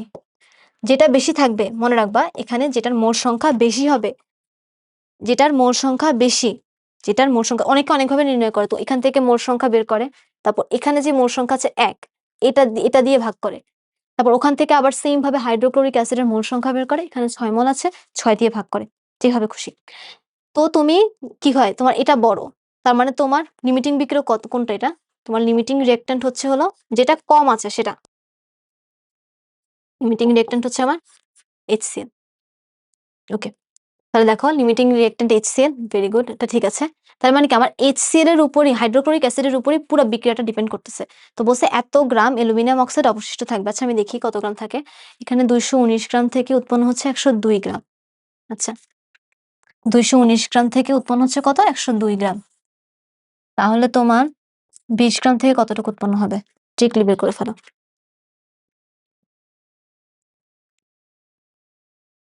এখানে আসতেছে হচ্ছে 9.315 গ্রাম অ্যালুমিনিয়াম অক্সাইড। তাহলে অবশিষ্ট কতটুকু থাকতেছে? রিমেইনিং থাকতেছে হলো, ওখানে 20 গ্রাম ছিল, দ্যাট মিনস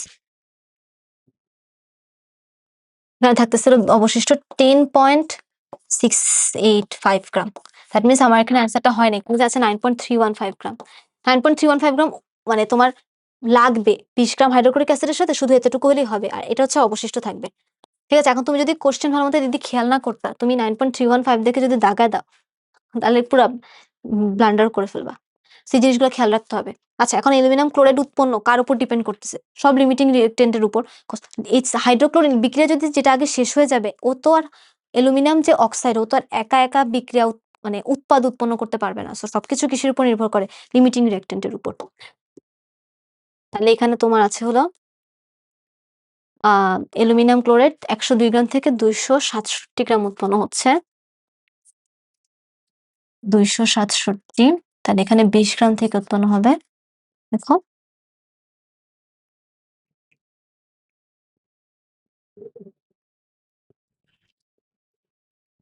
ওয়েট সেকেন্ড,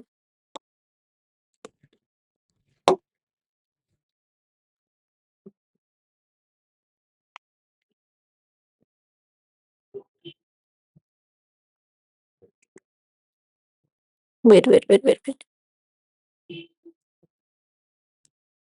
ঠিক আছে তো।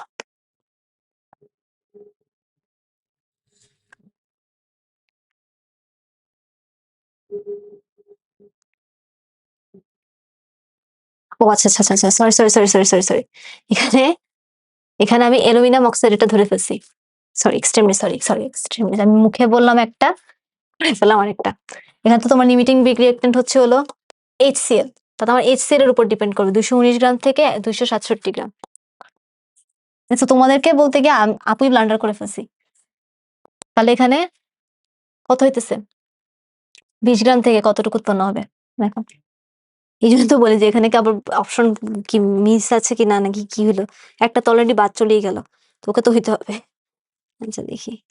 19 হ্যাঁ, এখন মিলছে। তোমার আসছে হলো 24.385 গ্রাম। ঠিক আছে? তার মানে কি এটা ঠিক আছে। তার মানে তোমার অ্যান্সার হচ্ছে হলো ১ ও ৩। ওকে? আচ্ছা। এবার আমরা আসি জারণ বিজারণ। আচ্ছা 6 নাম্বার চ্যাপ্টার যদি একটু রিভিউ করি, দেখো 6 নাম্বার চ্যাপ্টারটা কিন্তু পুরাটাই অনেক ইম্পোর্টেন্ট। আর তোমরা 6 নাম্বার চ্যাপ্টারটা অনেক খুব থোরোলি সবাই পড়ে। ঠিক আছে? এখানে কি আছে তোমার? মোট সংখ্যা নির্ণয়, তোমার দ্রবণের ঘনমাত্রা, তোমার স্থূল সংকেত, আণবিক সংকেত, সবকিছু যেকোনো একটা থেকে, মানে তোমার ম্যাথের জন্য অ্যাকচুয়ালি তুমি যা পড়ো ওগুলা জাস্ট শর্ট ফর্ম হিসেবে এমসিকিউ গুলো আসবে এইটাই। তারপর তোমার স্থূল সংকেত, আণবিক সংকেত, ওই যে একই কিনা বা স্থূল সংকেত, আণবিক সংকেত একই হবে কিনা, কোনগুলোর স্থূল সংকেত একই, এগুলো থেকে অনেক এমসিকিউ আসে। যেকোনো একটা কিছু থেকে আসতে পারে। তারপর তোমার কি আছে এখানে? শতকরা সংযুতি বাদ দিয়ে দিয়েছে। শতকরা সংযুতি।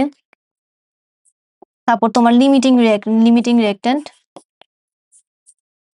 লিমিটিং বিক্রিয়ক ও উৎপাদের শতকরা পরিমাণ।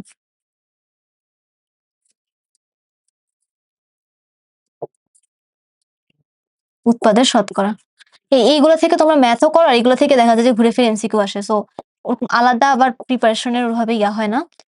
আচ্ছা, এই কয়টা। এরপর আমরা যদি আসি আমাদের, দেখো কি আছে বলেছে, নিচের কোনটি একই সঙ্গে জারক ও বিজারক হিসেবে কাজ করে? আচ্ছা এটা একদম ইজি।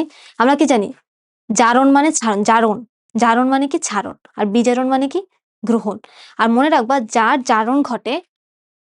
জারণ হয় সে বিজারক। যার জারণ হয় সে বিজারক, মনে রাখবা। যার জারণ হয়, জারণ মানে কি? ছাড়ন। ছাড়ন। ঠিক আছে? মানে জারণ ছাড়ন এভাবে মনে রাখতে পারো। যদি তুমি এগুলো জানোই। বিজারণ হচ্ছে গ্রহণ। আর যার জারণ ঘটে সে হচ্ছে বিজারক। যার জারণ ঘটে সে কিন্তু জারক না, যার জারণ ঘটে সে হচ্ছে বিজারক। আচ্ছা, এখন দেখো ভালো মতো। বলছে নিচের কোনটি একই সঙ্গে জারক ও বিজারক হিসেবে কাজ করে? আচ্ছা, জারকও আবার বিজারকও। দেখো কপার 2+, ও কিন্তু আর বিজারক হতে পারবে না, মানে ওরা জারণ ঘটবে না। আমরা কপার 3+ কখনো দেখেছি? প্রকৃতিতে কিন্তু কপার 3+ বলে কিছু নাই। ঠিক আছে? তার মানে কি? ও তোমার বিজারক হিসেবে কাজ করতে কখনোই পারবে না। আয়রন 2+ কে দেখো, আমরা কি জানি? ও আয়রন 2+ থেকে কি দুইটা ইলেকট্রন গ্রহণ করে কি আয়রনও হইতে পারে। আবার ও কি হইতে পারে? ও আয়রন 2+ থেকে কি আয়রন 3+ও হইতে পারে। তার মানে কি ও একই সাথে কি ইলেকট্রন গ্রহণও করতে পারতেছে, ইলেকট্রন ত্যাগও করতে পারতেছে। দ্যাট মিনস আমি অন্য কোনো অপশন টেস্ট না করেও কিন্তু আমি বলতে পারতেছি যে আমার অ্যাকচুয়ালি এখানে অ্যান্সার হবে হচ্ছে iron 2+, ferrous ion. Aluminium 3+ ion, ও কিন্তু আর ইলেকট্রন ত্যাগ করতে পারে না, ও তিনটেই সর্বোচ্চ ত্যাগ করতে পারে। আবার অক্সিজেনের ক্ষেত্রে কি? ওর তো তোমার জানানো মান এখানে 0, ওকে তোমার এখন ইলেকট্রন ত্যাগ করতে পারবে না। তাহলে তোমার এখানে অ্যান্সার হচ্ছে ফেরাস আয়ন। এবার দেখো বলেছে HClO4 এ পারক্লোরিক অ্যাসিডে ক্লোরিনের জারণ সংখ্যা কত? তাহলে পারক্লোরিক অ্যাসিডের জারণ সংখ্যা আমরা যদি এখানে বের করতে চাই, আমরা কি জানি? ক্লোরিনের জারণ সংখ্যা বের করতে বলছে। আমরা জারণ সংখ্যা কিভাবে বের করি? যেটা জারণ সংখ্যা বের করতে হয় ওটাকে আমরা x ধরে নেই। অক্সিজেনের জারণ সংখ্যা কি? আমার -2। তাহলে আমি এখানে কি লিখতে পারি? -2 × 4 + x। আর এখানে হাইড্রোজেনের জারণ সংখ্যা কত? 1। তোমার কোনো মুক্ত যৌগের টোটাল জারণ মান মানে কত হয়? 0। তাহলে এখানে তোমার আসতেছে 1 + x - 8 = 0। তার মানে এখানে আসতেছে x - 7 = 0, যাতে x = +7। নরমালি আমরা যেভাবে বইতে আমাদের জারণ মান বের করি ওইভাবেই। এরপর যদি আসি, দেখো এখানে বলেছে একটা বিক্রিয়া দেওয়া আছে। তোমাদের কাছে জানতে চাচ্ছি উদ্দীপকের বিক্রিয়ায় কোনটি সঠিক? আচ্ছা, এই ক্ষেত্রে আমাদের যেটা করতে হবে, আগে প্রথমে বিক্রিয়ক আর উৎপাদের প্রত্যেকটার আমরা যদি জারণ মান লিখে নিই। দেখো এখানে টিনের তোমার জারণ মান কত আছে? জারণ মান হচ্ছে +2। আর ক্লোরিনের জারণ মান কত আমরা জানি? -1। আবার আয়রনের ক্ষেত্রে দেখো, এখানে আয়রনের জারণ মান কত? +3। ক্লোরিনের জারণ মান কত? -1। ইভেন তোমরা কিন্তু সিকিউতে আমরা এভাবেই অ্যান্সার করি। তারপরে ধরো এখানে আয়রনের জারণ মান কত? +2। ক্লোরিনের জারণ মান কত? -1। টিনের জারণ মান কত? এখানে দেখো +4। ক্লোরিনের জারণ মান কত? -1। ঠিক? তাহলে দেখো এখন কার তোমার জারণ সংখ্যা বাড়লো, জারণ মান বাড়লো? দেখো টিনের +2 থেকে +4 হইছে। +2 থেকে +4 হইছে। তার মানে কি ও ইলেকট্রন ছাড়ছে? ওর কি জারণ ঘটছে? Sn2+ এর? আয়রনের কি হইছে? +3 থেকে +2 হয়েছে। তার মানে কি ও ইলেকট্রন গ্রহণ করেছে, ও বিজারিত হইছে।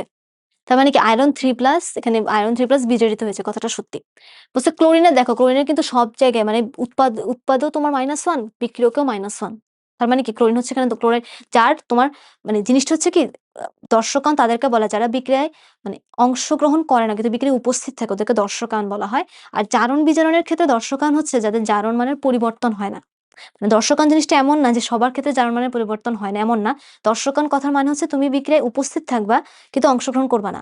কিন্তু জারণ বিজারণের ক্ষেত্রে দর্শকায়ন হচ্ছে হলো যার জারণ মানের পরিবর্তন হয় না। তাহলে আমার কি এখানে ক্লোরাইড হচ্ছে দর্শকায়ন, এটাও সত্যি। তো বলেছে টিন 2+ জারিত হয়েছে। হ্যাঁ, আমরা কিন্তু দেখছি ও 2টা ইলেকট্রন ত্যাগ করে টিন 4+ হইছে। মানে কি তোমার ধনাত্মক সংখ্যা বাড়ছে, তার মানে তো ইলেকট্রন ছাড়ছে। তার মানে কি এটাও সত্যি।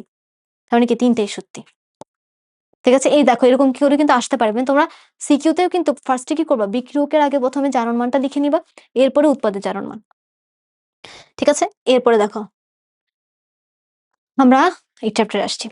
তার মানে কি তোমার 7 চ্যাপ্টার থেকে কিন্তু আমাদের তোমার লিমিটিং বিক্রিয় সরি তোমার 7 চ্যাপ্টার থেকে কিন্তু জারণ বিজারণ, তারপর তোমার এই যে লাসা তেলের নীতি, ওটা কোনটা কি বিক্রিয়া, এগুলো কিন্তু আসবে। ঠিক আছে? আচ্ছা, কোনটি ক্যাথোড তড়িৎদ্বারে আগে চার্জ মুক্ত হবে? আচ্ছা, তোমাদের বইতে কিন্তু একটা চার্ট দেওয়া আছে, তাই না? চার্টটা যদি একটু লিখি, অনেকে ছন্দ দিয়ে মনে রাখো, তাই না? লি, কে না, অনেকে ছন্দ দিয়ে মনে রাখো, যার যেভাবে মনে রাখার সুবিধা। মেগাইভার যেন ফিরে, আচ্ছা এক লাইন তো আটতেছে না, নিউ পেজে লিখি,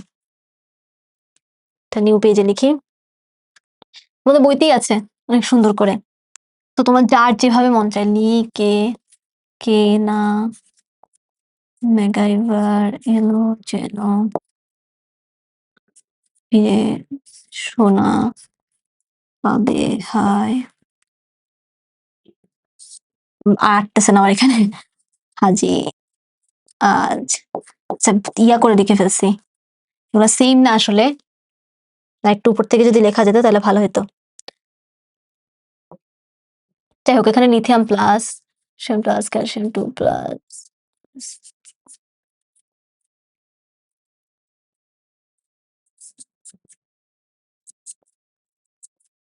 চার লিখলাম না এখানে।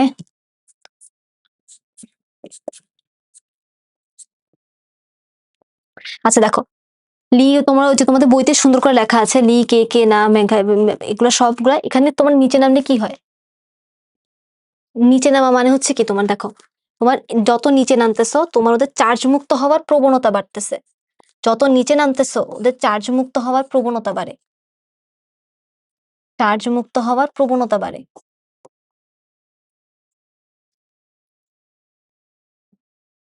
প্রবণতা বাড়ে। আর যদি উপরের দিকে ওঠো তাহলে কি হয়? মৌলগুলোর এদের সক্রিয়তা বৃদ্ধি পায়। আচ্ছা, সক্রিয়তা বৃদ্ধি মানে কি? ওরা কি তোমার মানে ক্যাটায়ন না? ক্যাটায়ন তখন তোমার সক্রিয়তা কিভাবে ডিপেন্ড করতেছে মৌলগুলার। ওরা যে ক্যাটায়ন হচ্ছে এটা সক্রিয়তা নির্ভর করছে কি কত তাড়াতাড়ি ইলেকট্রন ছেড়ে দিতে পারতেছে। এজন্য কি হয়? যারা উপরের দিকে থাকে ওদের সক্রিয়তা বেশি, মানে ওরা তাড়াতাড়ি ইলেকট্রন ছেড়ে দেয়। তাহলে ইলেকট্রন গ্রহণ করার প্রবণতা কাদের বেশি হবে? যাদের তোমার ত্যাগ করার প্রবণতা কম। এজন্য নিচের দিকে কি হয়? চার্জ মুক্ত হওয়ার প্রবণতা বেশি হয়। মানে ওরা ইলেকট্রন তাড়াতাড়ি গ্রহণ করতে চায়। আর উপরের দিকে যারা থাকে ওদের কি হয়? সক্রিয়তা বৃদ্ধি থাকে। ঠিক আছে?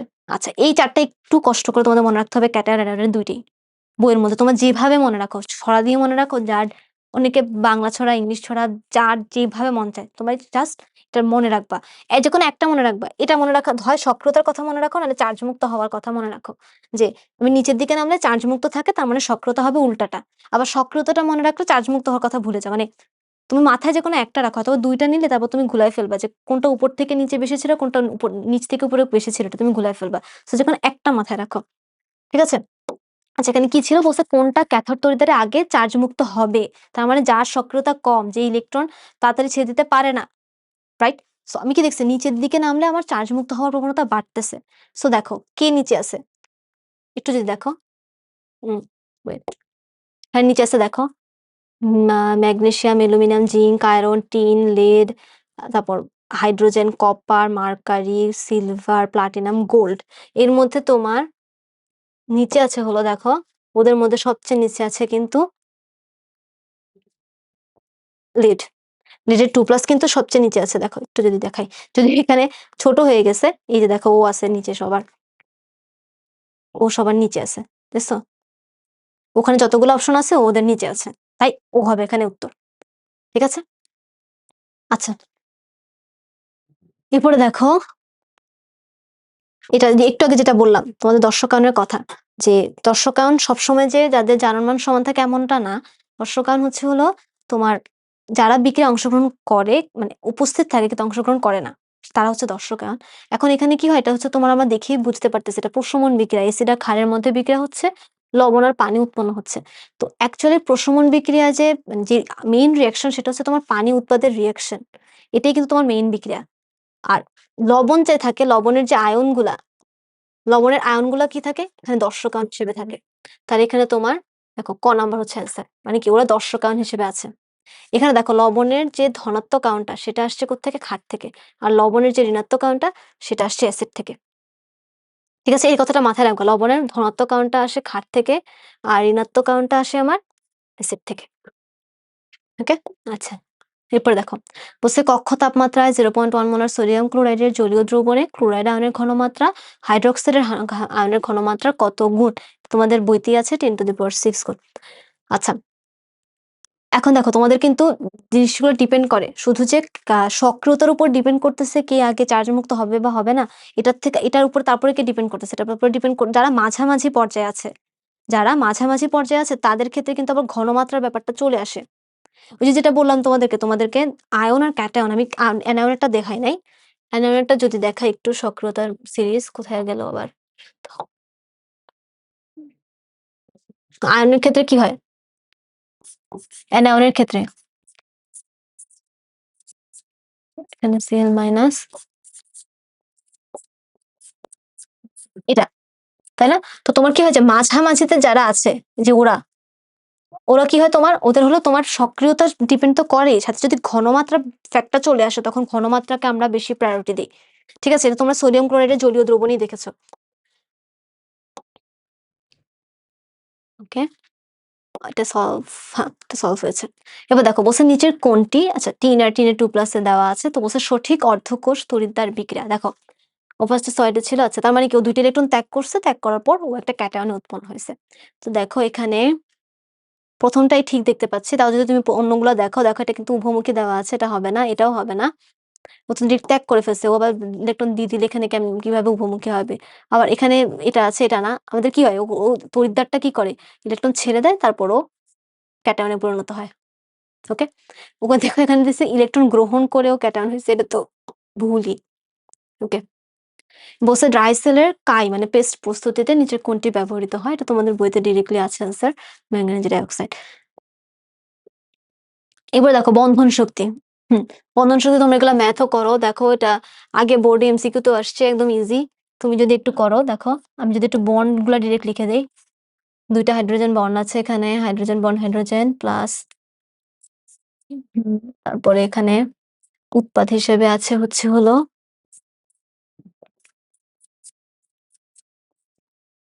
ঠিক আছে? আচ্ছা এখন দেখো তোমার এখানে বিক্রিয়কের মান কত আসতেছে? ২ টা হাইড্রোজেন বন্ডের মান কত আছে? ৪৩৫। 2 ইনটু 435 প্লাস অক্সিজেনের কত আছে? 498। ওর কত আছে? এখানে হচ্ছে, দেখো এখানে ভালো মতো দেখো, অক্সিজেন বন্ড হাইড্রোজেন এখানে আছে ২ টা, আবার ২ এর সাথে আবার আরো ২। অলরেডি ২ টা আছে একটা পানির ১ মোল পানিতে। তার মধ্যে আবার এখানে কত মোল আছে? ২ মোল। তাহলে তোমার এখানে কত হবে? 4 ইনটু 464। একদম ইজি অঙ্ক।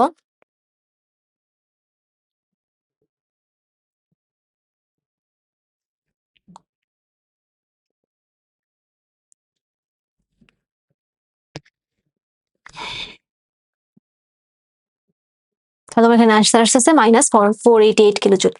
আচ্ছা তারপর এখানে দেখি, দেখো এখানে আমার জিঙ্ক সালফেট একটা রাসায়নিক কোষ আছে, জিঙ্ক সালফেট অ্যালুমিনিয়াম সালফেটের দ্রবণ দেওয়া আছে। আচ্ছা ওখানে আমরা একটা লাইট বা ভোল্টমিটারটা যুক্ত করেছি। তাহলে দেখো বলছে এ অ্যানোড, এ কে? এতে আছে জিঙ্ক, তো বলছে জিঙ্ক অ্যানোড, আবার এখানে আছে অ্যালুমিনিয়াম। আচ্ছা তাহলে দেখো তো সক্রিয়তা সিরিজে অ্যানোড কে হবে? অ্যানোড কি হবে? যার সক্রিয়তা বেশি সে অ্যানোড হবে না? যার সক্রিয়তা বেশি সেই তো অ্যানোড। কারণ কি সে তাড়াতাড়ি ইলেকট্রন ছাড়তে পারবে। সক্রিয়তা তো আমরা এভাবে ক্যাটায়নের সক্রিয়তা তো আমরা এভাবেই মানে আইডেন্টিফাই করতেছি যে তোমার সক্রিয়তা সেল যে উপরে আছে সে কি হবে? সে আগে ইলেকট্রন ছাড়বে। তাহলে দেখো জিঙ্ক আর অ্যালুমিনিয়ামের মধ্যে কি উপরে আছে? অ্যালুমিনিয়াম আছে না? সবগুলা। কি উপরে আছে? অ্যালুমিনিয়াম। তার মানে কি হবে? তার মানে আমার এখানে অ্যানোড হবে হচ্ছে হলো অ্যানোড হবে সরি অ্যানোড হবে অ্যাকচুয়ালি অ্যালুমিনিয়াম, সো এটা ভুল আছে। তো বলছে ইলেকট্রন বি হতে এতে যায়। হ্যাঁ, অ্যানোড হতে ক্যাথোডে ইলেকট্রন যাবে। এটা সত্যি কথা। কিন্তু এটা ভুল। আর অ্যালুমিনিয়াম হচ্ছে অ্যানোড। তো বলছে বি বিজারক। বি বিজারক। ও কি অ্যানোড না? সো ইলেকট্রন ছেড়ে দিচ্ছে। তো ইলেকট্রন যে ছেড়ে দেয় মানে যার জারণ ঘটে সেই কি বিজারক। দ্যাট মিনস আমার অ্যান্সার হবে কত? ২ ও ৩।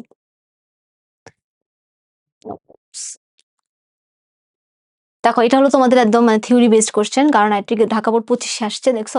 মুখ খোলা হলে হলুদ কুয়াশার মতো ধোঁয়া বের হয়, মুখ খুলে তীব্র ঝাঁঝালো গন্ধ পাওয়া যায়, কারণ নাইট্রিক অ্যাসিডের বর্ণ বাদামি হয়। হ্যাঁ, ৩টেই সত্যি। ঠিক আছে? আচ্ছা। এরপরে দেখি আমরা এখানে বলছে XY3 আচ্ছা একটা প্রতীক দিছে। বলছে X গ্রুপ 13 এবং Y গ্রুপ হচ্ছে 17 আর পর্যায় 3 এর মৌল। আচ্ছা, পর্যায় 3 এর মৌল। পর্যায় 3 এ তোমার 13 নম্বর গ্রুপে কি আছে? অ্যালুমিনিয়াম। 17 তে কি আছে? ক্লোরিন। তার মানে তোমার এখানে যৌগটা আসলে কি আছে? যৌগটা আছে হলো অ্যালুমিনিয়াম ক্লোরাইড। রাইট? তো বলছে যৌগটি আর্দ্র বিশ্লিষ্ট হয়। হ্যাঁ, যৌগটি আর্দ্র বিশ্লিষ্ট হয়। তো বলছে যৌগটির জলীয় দ্রবণ অম্লীয়। আচ্ছা, যৌগটির জলীয় দ্রবণ অম্লীয় কিনা এটা আমরা কিভাবে ভেরিফাই করব? অনেকভাবে করা যায়। তুমি যেটা ইজিলি করতে পারো দেখো, যৌগটার জলীয় দ্রবণ। আচ্ছা, তুমি যদি জলীয় দ্রবণ লিখতেও চাও, আমরা লিখি সমস্যা নাই।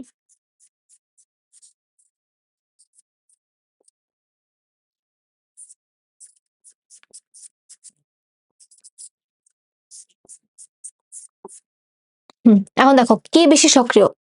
সরি, তোমার শক্তিশালী এসিড কোনটা এটা? আর এটা কি? এটা কি তোমার শক্তিশালী এসিড? না। এটা কিন্তু তোমার দুর্বল ক্ষার। মানে শক্তিশালী ক্ষার না, দুর্বল ক্ষার। যদি শক্তিশালী এসিড শক্তিশালী ক্ষার হতো তাহলে কিন্তু আমার লবণ হতো নিরপেক্ষ। যদি তোমার এসিডটা শক্তিশালী হয় তাহলে তোমার লবণটা হবে অম্লীয়। আর যদি ক্ষারটা শক্তিশালী হয় তাহলে আমার যৌগটার জলীয় দ্রবণ হবে কি? ক্ষারীয়। তুমি এটা আরো ইজিলি যেভাবে বুঝতে পারতা দেখো এখানে অ্যালুমিনিয়াম কি তোমার অ্যালুমিনিয়াম প্লাস মানে ধনাত্মক পার্টটা কোত্থেকে আসে? আমরা শিখেছিলাম ক্ষার থেকে আসে। তার মানে কি আমার ক্ষার পার্ট থেকে অ্যালুমিনিয়াম আসছে। তখন আমি বুঝে গেছি যে এটা অ্যাকচুয়ালি অ্যালুমিনিয়াম কি? অ্যালুমিনিয়াম থেকে যে ক্ষারগুলো উৎপন্ন ওগুলো কি? দুর্বল ক্ষার। বেসিক্যালি তোমার গ্রুপ 1 থেকে আর 2 থেকে মেক্সিমাম যেগুলা ক্ষার তৈরি হয় ওগুলো হচ্ছে কি তোমার শক্তিশালী ক্ষার পাওয়ারফুল বেস। আর সিএল থেকে কি আমার HCl হয়। সো আমি বুঝতে পারছি যে অ্যাকচুয়ালি কি হয়। তুমি এটা দেখেও বুঝতে পারো। অনেকে তোমরা এটা দেখেই বুঝতে পারো বা তুমি চাইলে এই বিক্রিয়াটা আলাদা করে করলেই তুমি ইজিলি বুঝতে পারবা যে এটা কি হবে। এটা অম্লীয় হবে যেহেতু পাওয়ারফুল অ্যাসিড আছে এখানে। আর তোমার উইক বেস। এখন দেখো যৌগটিতে এক্স কোনটা? অ্যালুমিনিয়াম। তাহলে এখানে যদি আমি এখন অ্যালুমিনিয়ামের পার্টটা আনি, বলছে অ্যালুমিনিয়াম হচ্ছে অষ্টকপূর্ণ। আচ্ছা, অ্যালুমিনিয়াম অষ্টকপূর্ণ কিনা আমরা দেখি। কি হয় অ্যালুমিনিয়ামের? এখানে ক্লোরিন, এখানে ক্লোরিন, এখানে ক্লোরিন। আচ্ছা, অ্যালুমিনিয়ামের লাস্ট স্টেজে তোমার কয়টা থাকে? তোমার ৩টা থাকে যে ৩টাও শেয়ার করে। তাহলে এখানে কত থাকতেছে? ক্লোরিনের যদি লিখি, তাহলে এখানে কি অষ্টকপূর্ণ হচ্ছে? এখানে কয়টা থাকতেছে ওর? ৬টা। অষ্টকপূর্ণ মানে কি ৮টা থাকতে হবে। তুমি যদি চাও তুমি অ্যালুমিনিয়ামের ইলেকট্রন বিন্যাস তোমরা অলরেডি এটা তোমাদের পরীক্ষার সময় জীবনেও করতে হবে না। তোমরা অলরেডি জানোই এটা কি। থাকে ৩টা বন্ধন গঠন করে ফেলছে, কোনো মুক্তজোড় নাই। সো আমার এই ৬টাই আছে, ৬টাই এখন অ্যালুমিনিয়ামে আছে। সো এটা অষ্টকপূর্ণ না, অষ্টক সংকোচন। সো এটা মিথ্যা কথা। তাহলে আমার অ্যান্সার কত হবে? অ্যান্সার হবে আমার ১ ও ২। স্যার হচ্ছে আমার ১ ও ২। ওকে? এবার আসি আমরা এই যে দেখো এই অদক্ষেপের বর্ণ চ্যাপ্টার 9 থেকে এগুলো অনেক, অনেক ইম্পোর্টেন্ট। ইভেন তোমাদের সিকিউতেও আসে যে এটা এরকম একটা বলে যে এমন ধরো সবুজ অদক্ষেপ উৎপন্ন হলো এটা এটা কোন কিসের থেকে উৎপন্ন হলো বা এর মৌলটাকে চিহ্নিত করো। তো দেখো এখানে কি আছে? ফেরাস নাইট্রেট আছে মানে কি আয়রনের যোজন হচ্ছে 2 তার মানে কি এটা Fe2+। আমরা কি জানি এটার বর্ণ হয় হচ্ছে হলো সবুজ। আর ফেরিকের ক্ষেত্রে কি হচ্ছে আমার? লালচে বাদামি বা লালচে বাদামি লিখি।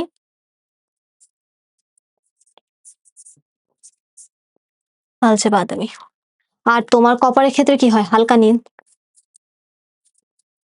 হালকা নীল। জিঙ্ক আর অ্যালুমিনিয়ামের ক্ষেত্রে কি হয়? আমার সাদা। এই জিনিসগুলো একটু মাথায় রাখবো। তোমাদের বইতেই আছে, অনেক সুন্দর করে তোমাদের বইতে এগুলো আছে। তোমরা প্লিজ এগুলো একটু দেখে নিবা। তাহলে কিন্তু তোমাদের হয়ে যাবে। জিঙ্ক অ্যালুমিনিয়ামের ক্ষেত্রে কি হচ্ছে আমার? সাদা। তার মানে এখানে দেখো, এখানে তোমার কি আছে? আয়রনের যোজনী 2 তার মানে ফেরাস আয়ন। ফেরাস আয়ন হলে কি হবে আমার? সবুজ হবে। এটাই হচ্ছে অ্যান্সার।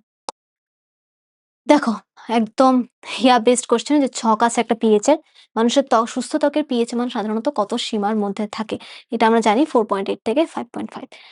ওকে, এরপরে দেখো সেম কোয়েশ্চেন। বলেছে সোডিয়াম হাইড্রক্সাইড ও সালফুরিক অ্যাসিডের প্রশমন বিক্রিয়া সংক্রান্ত সঠিক তথ্য কোনটি? আচ্ছা, আমরা যদি একটু লিখি, দেখো আমরা জানি অলরেডি যে প্রশমন বিক্রিয়া আসলে জারণ বিজারণ ঘটে না। এটা না লিখেও তুমি জানো, তোমার বইতেই লেখা আছে প্রশমন বিক্রিয়া জারণ বিজারণ ঘটে না। সেটা সত্যি কথা। তো বলছে যে ডেলএইচ এর মান এখানে, দেখো এখানে যে জিনিসটা ভুল আছে সেটা হচ্ছে এখানে মাইনাস জিনিসটা নাই। মাইনাস জিনিসটা ঋণাত্মক না হওয়ার কারণে অ্যান্সারটা ভুল। এখানে বলছে উৎপন্ন প্রশমিত দ্রবণের পিএইচ এর মান 7 অপেক্ষা কম। 7 অপেক্ষা কম তখনই হবে যদি তোমার পাওয়ারফুল অ্যাসিড আর উইক বেস রিঅ্যাকশন করে। কিন্তু এখানে দেখো দুইটাই কিন্তু পাওয়ারফুল। বেসটাও পাওয়ারফুল, অ্যাসিডটাও পাওয়ারফুল। তার মানে এটার লবণের যে পিএইচ হবে বা জলীয় দ্রবণের পিএইচ এর মান কিন্তু এটা 7 ই হবে। মানে এটা নিরপেক্ষ হবে। সো তোমার এই কথাটা ভুল, অর্থাৎ আনফরচুনেটলি এখানে সঠিক উত্তর নাই। বলছে পানির স্থায়ী ক্ষারতার জন্য নিচের কোন যৌগগুলো দেয়? একটা কথা মনে রাখবা, শুধুমাত্র বাইকার্বনেট গুলোর জন্য আমার কি হয়? বাইকার্বনেট, ক্যালসিয়াম, ম্যাগনেসিয়াম বা আয়রনের বাইকার্বনেট যৌগের জন্য আমার অস্থায়ী ক্ষার হয়। অস্থায়ী মানে মানে অস্থায়ী ক্ষরতা হয়। সরি, অস্থায়ী ক্ষরতা হয়। ক্ষার, ক্ষার বলতে, বলতে ক্ষার বলতেছি। অস্থায়ী ক্ষরতা ক্রিয়েট হয়। তো এখানে দেখো এটা বাইকার্বনেট আছে, সো অলরেডি বাদ। এখানে আছে তোমার অস্পষ্ট হয়তোবা ক্যালসিয়াম সালফেট। এখানে আছে হলো তোমার, এখানে ছিল ক্যালসিয়াম বাইকার্বনেট, বাইকার্বনেট। আর এখানে আছে হলো তোমার ম্যাগনেসিয়াম ক্লোরাইড। তাহলে দেখো ও তো অলরেডি বাদ। আমি বললামই বাইকার্বনেটের জন্য অস্থায়ী ক্ষমতা সৃষ্টি হয়। তার মানে কি হবে? 1 আর 3। এটা অ্যান্সার। এবার দেখো সোডিয়াম ক্লোরাইড ও ক্যালসিয়াম ক্লোরাইডের মিশ্রণের অর্থাৎ ডাউন প্রক্রিয়ায় ব্যবহৃত ইউ ইউটেকটিক মিশ্রণের গলনাঙ্ক হচ্ছে আমার 600°C। এটা আমাদের থিওরিটিক্যাল কোশ্চেন। সিন্নাবার মূলত কোন ধাতুর মার্কার আকরিক? আমরা কি জানি? মার্কারির আকরিক, তাই না? মার্কারির আকরিক। ওকে, এরপরে দেখো কি আছে, ধাতুর ক্ষয়রোধ করার জন্য নিচের কোন উপায়গুলো গ্রহণ করা যেতে পারে? ধাতুকে পানির সংস্পর্শ থেকে দূরে রাখতে হবে অবশ্যই। তারপরে কি তোমার ধাতুর উপর অধিক সক্রিয় না, অধিক সক্রিয় হলে কি হবে? অধিক সক্রিয় তো তাড়াতাড়ি পানির সাথে বা বাতাস পরিবেশের যে বিভিন্ন এলিমেন্ট আছে ওদের সাথে রিঅ্যাকশন করে ফেলে, তাতে আমার কোনো লাভ হলো না। তাহলে আমার ধাতুকে ক্ষয় না, রোধ না, উল্টা আমরা ক্ষয় করার জন্য ব্যবস্থা করে দিচ্ছি। তার মানে কি ধাতুর যে সক্রিয়তা সিরিজে আছে তার নিচে, মানে যার যে ধাতুর তৈরি জিনিসটা সেই ধাতুর থেকে কম সক্রিয় কোনো মূল্য দিয়ে আমাকে তোমার প্রলেপ দিতে হবে। তার মানে এটা ভুল। তার মানে উত্তর হবে আমার 1 আর 3। কারণ অধিক সক্রিয় দিলে তো উল্টা আরো পরিবেশে বায়ু বলো বা পানি বলো এদের সাথে বিক্রিয়া করে উল্টা আরো ক্ষয় বেশি হয়ে যাবে। রোধ হওয়া দূরে থাক, বেশি হবে। আচ্ছা, এরপর আমরা আসি আমাদের জৈব যৌগ। আচ্ছা, ন্যাপথালিনের অনেকে নায়কেও জানো, তোমরা এতবার আঁকছো। দেখো এই, বাট জাস্ট এ সেকেন্ড। ওপস।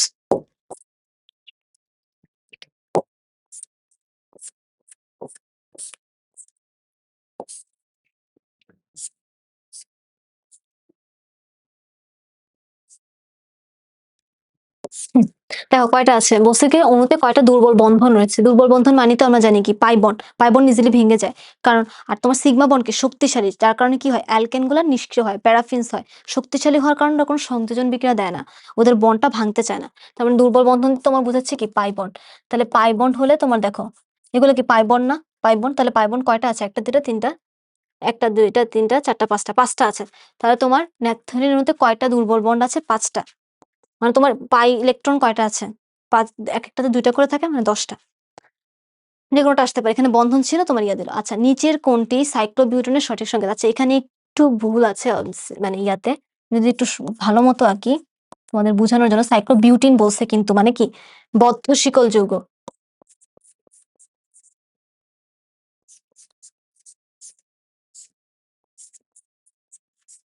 এটা একটা অপশন আছে। আর এখানে হবে হচ্ছে হলো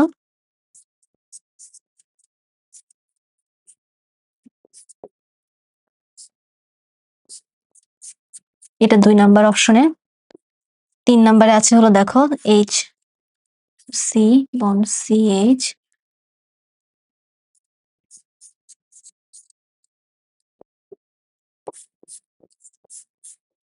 আচ্ছা, 4 নাম্বারে আছে হলো আমার, এটা এখানে লিখি এটা আছে হলো C11CH1CH1CH2। এটা দেখে বুঝতে পারতেছে 4 নাম্বারটা। 4 নাম্বারটা তো এখানে কার্বনের যোজনে 4ই হয় নাই। তাহলে এটা কিভাবে হবে? এটা তো আগেই বাদ। দেখো সাইক্লোবিউটিন মানে কি? বদ্ধ শিকল যৌগ। তার মানে কি এখানে তোমার সাইক্লোবিউটিন বসেছে। দাঁড়াও, হ্যাঁ ঠিক আছে এটা। সাইক্লোবিউটিন বলছে। সাইক্লোবিউটিন মানে কি? মানে বদ্ধ শিকল যৌগের মধ্যে আমার একটা পাই বন্ড থাকবে। তাহলে তোমার দেখো এখানে একটা পাই বন্ড কোথায় আছে? দেখো। দেখো একটা পাই বন্ড কোথায় আছে? গ-তে আছে 3 নাম্বারে। তার মানে কি এটা হচ্ছে আমার অ্যান্সার। সাইক্লোবিউটিন। আর সাইক্লোবিউটেন বললে চিত্রটা দেখতে কেমন হতো? যদি আমি বলতাম সাইক্লোবিউটেন, যদি বলতাম সাইক্লোবিউটেন হলে যৌগটা দেখতে এমন হতো না? মানে কি সব সিগমা বন্ডে থাকতো আরকি চক্রাকারে। এটা হলো আমার সাইক্লোবিউটেনের সংকেত। এটা হচ্ছে সাইক্লোবিউটিনের সংকেত। একটু খেয়াল রাখতে হবে এগুলা। Same question. আচ্ছা। এবারে দেখো বলছে C2H5। আচ্ছা আমার এখানে কি দেওয়া আছে? Bond X। আচ্ছা একটা হ্যালাইড দেওয়া আছে, অ্যালকাইল হ্যালাইড। বলছে এটা পটাশিয়াম হাইড্রোক্সাইডের অ্যালকোহলীয়র সাথে বিক্রিয়া করতেছে। আচ্ছা অ্যালকোহলীয় দ্যাট মিনস এখানে আমার অ্যালকেন উৎপন্ন হবে। অ্যালকোহলীয় বলছে যেহেতু, আর বলছে পটাশিয়াম হ্যালাইড, আর এটা হচ্ছে পানি উৎপন্ন করছে। আচ্ছা বলছে এর মধ্যে উচ্চ গলনাঙ্ক, স্ফুটনাঙ্ক বিশিষ্ট যৌগ মানে উৎপন্ন যৌগের মধ্যে কোনটা? দেখো এটাও তোমার সমযোজী যৌগ, এটাও সমযোজী যৌগ, শুধু এটা হচ্ছে আয়নিক যৌগ। আমরা কি জানি? আয়নিক যৌগ হচ্ছে উচ্চ গলনাঙ্ক, স্ফুটনাঙ্ক বিশিষ্ট। তার মানে আমার অ্যান্সার হবে খ, পটাশিয়াম হ্যালাইড। এবার যদি বলছে পূর্ববর্তী বিক্রিয়ায় উৎপন্ন যৌগ এ। আচ্ছা এটাকে আমরা একটু চিহ্নিত করি। এখানে কি আছে? ইথাইল হ্যালাইড আছে, তাই না? ইথাইল হ্যালাইড থাকলে তোমার এখানে কি হবে? এখানে ইথিন উৎপন্ন হবে, C2H4 উৎপন্ন হবে, রাইট? ইথিন উৎপন্ন হবে। এটা কি একটা অ্যালকিন, কারণ অ্যালকোহলীয় বলছে, অ্যালকোহলীয় পটাশিয়াম হাইড্রোক্সাইড। মানে বলছে যে ব্রোমিন দ্রবণে লাল বর্ণ দূর করতে পারে, হ্যাঁ, কারণ অসম্পৃক্ততার পরীক্ষা দেয় যে ক্ষতি আছে। তারপর বলছে জারিত হয়ে অ্যালকোহলে পরিণত হয়, হ্যাঁ এটাও সত্যি। তাহলে তোমার কয়টা সত্যি? 3টাই। দেখো, দেখো তারপর এখানে আছে হলো ক্যালসিয়াম কার্বাইডের সাথে পানির বিক্রিয়ায় আমার কি উৎপন্ন হয়? ক্যালসিয়াম কার্বাইডের সাথে তোমাদের বইতে আছে এটা ইথাইন উৎপন্ন হয় আমার। আচ্ছা ইথাইন থেকে বলছে ইথানল তৈরি হয়, টেট্রা ব্রোমো ইথেন হয়, পিভিসি উৎপন্ন হয়। হ্যাঁ পিভিসি, ইথাইন থেকে আমি ফার্স্টে ইথানল ক্লোরাইড উৎপন্ন করি, তারপর সেখান থেকে আমি কি করি? পিভিসি উৎপন্ন করি। ঠিক আছে। আচ্ছা তার মানে কি আমার 3টে এখানে সঠিক উত্তর। এরপরে দেখো বলছে বেকিং পাউডারে ব্যবহৃত সোডিয়াম টার্টারেট লবণের সঠিক রাসায়নিক সংকেত। আচ্ছা তোমরা অনেকে টার্টারিক অ্যাসিডের তুমি যদি এখানে সংকেত জানো তাহলে হবে। টার্টারিক অ্যাসিডের সংকেতটা আমরা এভাবে লিখে দেখো। অন, এখানে ডিরেক্ট ব্র্যাকেটে লিখে ফেলি CHOH,